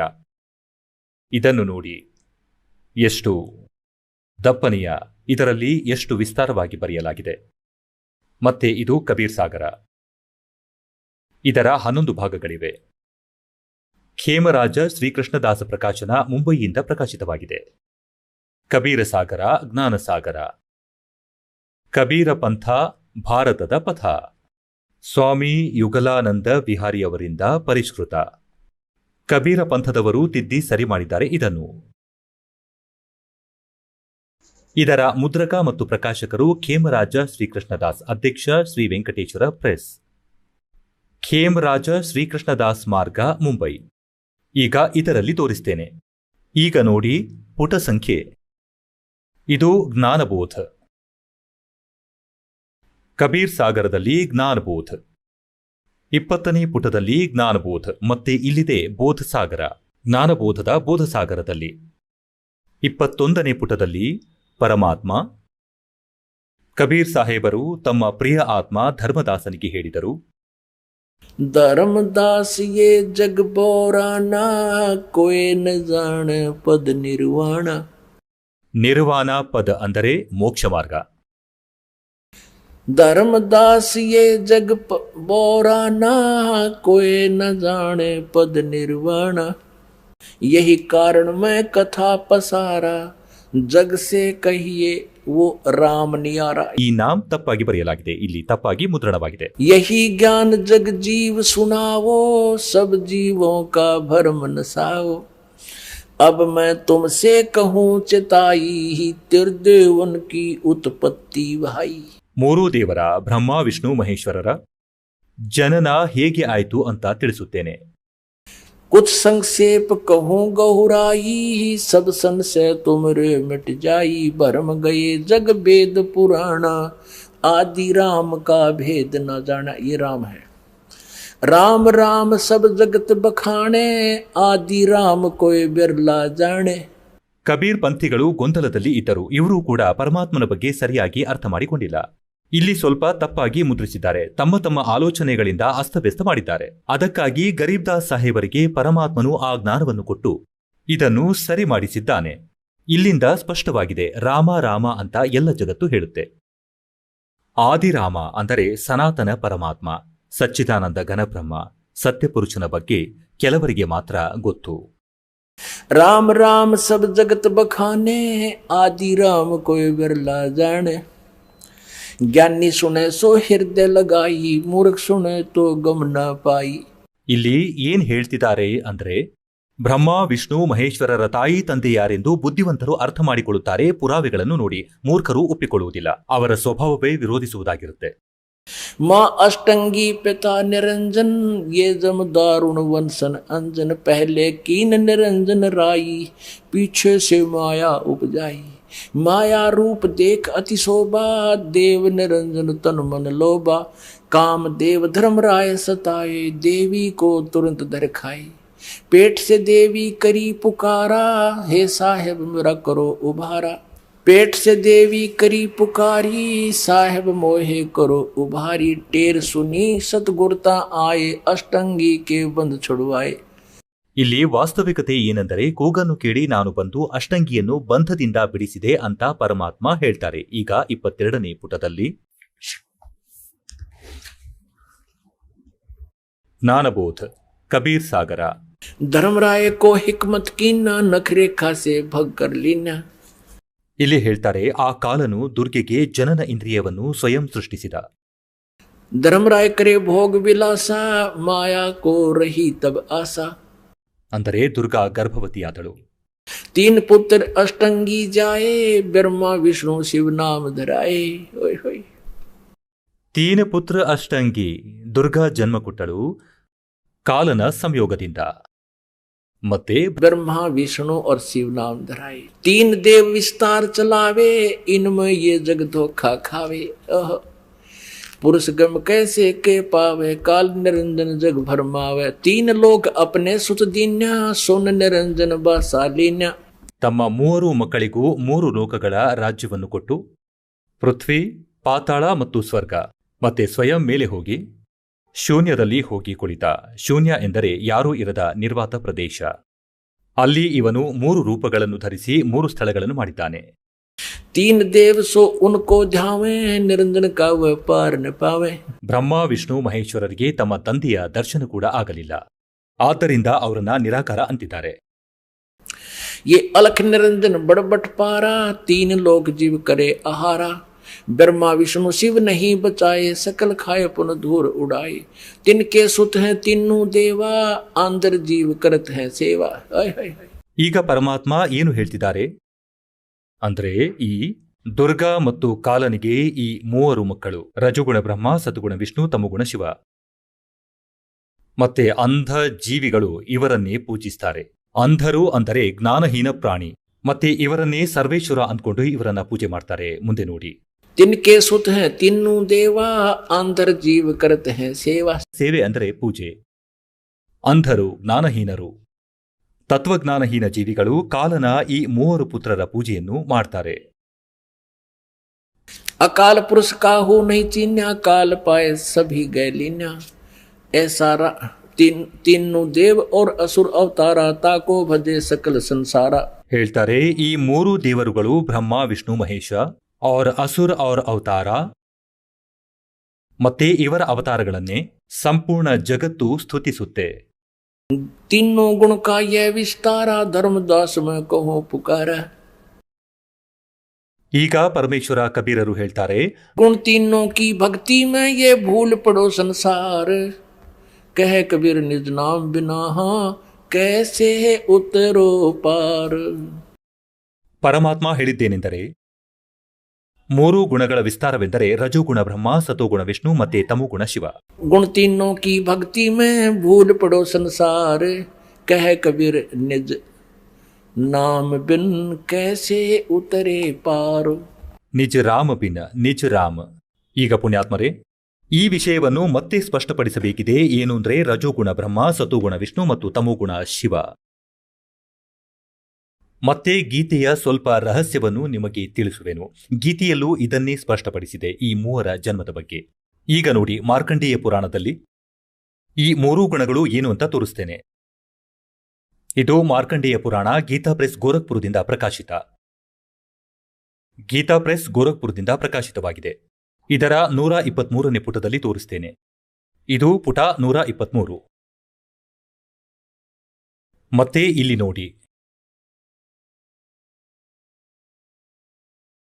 ಮಾರ್ಕಂಡೇಯ ಹೇಳಿದ್ರು, ಮಾರ್ಕಂಡೇಯ ತಿಳಿಸ್ತಿದ್ದಾರೆ. ನಾವು ಇಲ್ಲಿಂದ ಓದೋಣ. ಇದರ ಪ್ರಕಾರ ಸ್ವಯಂಭೂ ಪರಮಾತ್ಮನ 3 ಅವಸ್ಥೆಗಳು ಇರುತ್ತವೆ. ರಜೋಗುಣ ಪ್ರಧಾನ ಬ್ರಹ್ಮ, ತಮೋಗುಣ ಪ್ರಧಾನ ರುದ್ರ ಮತ್ತು ಸತೋಗುಣ ಪ್ರಧಾನ ವಿಶ್ವಪಾಲಕ ವಿಷ್ಣು ಆಗಿದ್ದಾರೆ. ಇವರೇ 3 ದೇವರುಗಳು ಮತ್ತು ಇವರೇ 3 ಗುಣಗಳು. ಹೊಯ್ ಹೊಯ್, ಎಷ್ಟು ಸ್ಪಷ್ಟವಾಗಿ ಕಾನ್ಸೆಪ್ಟ್ ಕ್ಲಿಯರ್ ಆಯಿತು.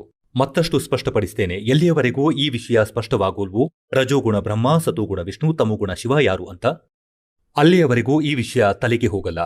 गुण तीनों की भक्ति में ये भूल पड़ो संसार. कह कबीर निज नाम बिना कैसे उतरो पार. ಇದು ಶ್ರೀಮದ್ ದೇವಿ ಭಾಗವತ, ಹಿಂದಿ ಟೀಕಾ ಸಹಿತ. ಇದರಲ್ಲಿ ಸಂಸ್ಕೃತವೂ ಜೊತೆಗಿದೆ, ಪ್ರಥಮ ಭಾಗ. ಮತ್ತೆ ಇದು ಎಲ್ಲಿಂದ ಪ್ರಕಾಶಿತವಾಗಿದೆ ಅಂದ್ರೆ, ಆಥ ದೇವಿ ಭಾಗವತಂ ಸಭಾಷಾ ಟೀಕಂ ಸಮಹಾತ್ಯಂ. ಇದು ಖೇಮರಾಜ ಶ್ರೀಕೃಷ್ಣ ಪ್ರಕಾಶನ, ಮುಂಬೈ 4, ಇಲ್ಲಿಂದ ಪ್ರಕಾಶಿತ. ಈಗ ಇಲ್ಲಿಗೆ ಬರೋಣ ಇದರ 3ನೇ ಸ್ಕಂದದಲ್ಲಿ. ಆಹಾ. ಅಥ ಶ್ರೀಮದ್ ದೇವಿ ಭಾಗವತೆ ಭಾಷಾ ಟೀಕಾಯುಕ್ತೆ ತೃತೀಯ ಸ್ಕಂದ ಪ್ರಾರಂಭತೆ. ಈಗ 3ನೇ ಸ್ಕಂದ ಪ್ರಾರಂಭವಾಗುತ್ತೆ. ಇದರಲ್ಲಿ ಇದು 11ನೆಯ ಪುಟ. 11ನೆಯ ಪುಟ ಮತ್ತೆ ಭಾಷಾ ಟೀಕಾಯುಕ್ತ ತೃತೀಯ ಸ್ಕಂದ ಅಧ್ಯಾಯ 5 ಮತ್ತೆ ಮಂತ್ರ ಸಂಖ್ಯೆ 8. 7ನೆಯ ಶ್ಲೋಕ ಇಲ್ಲಿಗೆ ಮುಕ್ತಾಯವಾಗಿದೆ. 8ನೇದು ಪ್ರಾರಂಭವಾಗುತ್ತೆ. ಭಗವಂತ ಶಂಕರ ತನ್ನ ತಾಯಿ ದುರ್ಗೆಗೆ ಹೇಳುತ್ತಿದ್ದಾರೆ, ಹೇ ಮಾತೆ, ಒಂದು ವೇಳೆ ನಮ್ಮ ಮೇಲೆ ಯಾವಾಗಲೂ ನೀವು ದಯೆ ತೋರುವಳಾಗಿದ್ದರೆ ನಮಗೆ ತಮೋಗುಣವನ್ನು ಹೇಗೆ ಪ್ರಧಾನಿಸಿದೆ? ಮತ್ತೆ ಬ್ರಹ್ಮ ರಜೋಗುಣ ಮತ್ತು ಹರಿ ಸತೋಗುಣ ಯುಕ್ತರನ್ನಾಗಿ ಏಕೆ ಮಾಡಿದೆ? ಈಗ ಇಲ್ಲಿ ನೋಡಿ, ಇದು ಸಂಸ್ಕೃತ. ಆಗಲೇ ಹಿಂದಿ ಓದಿದ್ವಿ, ಇದು ಸಂಸ್ಕೃತ. ಇಲ್ಲಿಗೆ 7 ಮುಗಿದು 8ನೇದು ಪ್ರಾರಂಭವಾಯಿತು. ಯದಿ ದಯಾರ್ದ್ರಮನ ನ ಸದಾಂಬಿಕೆ ಕಥಮಹಂ ವಿಹಿತ ಚ ಅಹ. ಅಂದರೆ ನಾನು ಯಾವ ಪ್ರಕಾರ ಮಾಡಲ್ಪಟ್ಟೆ? ತಮೋಗುಣನನ್ನಾಗಿ. ಮತ್ತೆ ಕಮಲಜ, ಕಮಲದಿಂದ ಉತ್ಪನ್ನನಾದ ಬ್ರಹ್ಮಾನಿಗೆ ರಜೋಗುಣ ಸಂಭವ, ರಜೋಗುಣನನ್ನಾಗಿ ಏಕೆ ಮಾಡಿದೆ? ಸುವಿಹಿತ ಕಿಮು ಸತ್ವಗುಣೋ ಹರಿ. ಮತ್ತು ವಿಷ್ಣುವನ್ನು ನೀನು ಸತೋಗುಣನನ್ನಾಗಿ ಏಕೆ ಮಾಡಿದೆ? ನಮಗೆ ಶ್ರೀಮದ್ ದೇವಿ ಭಾಗವತದಲ್ಲಿ ಇದು ಸ್ಪಷ್ಟವಾಗಿ ನಿಚ್ಚಳವಾಯಿತು. ಶ್ರೀ ಶಿವಪುರಾಣದಲ್ಲೂ ಸ್ಪಷ್ಟವಾಯಿತು. ಪ್ರಕೃತಿ ಮತ್ತು ಪ್ರಧಾನ ದುರ್ಗೆಗೆ ಹೇಳ್ತಾರೆ.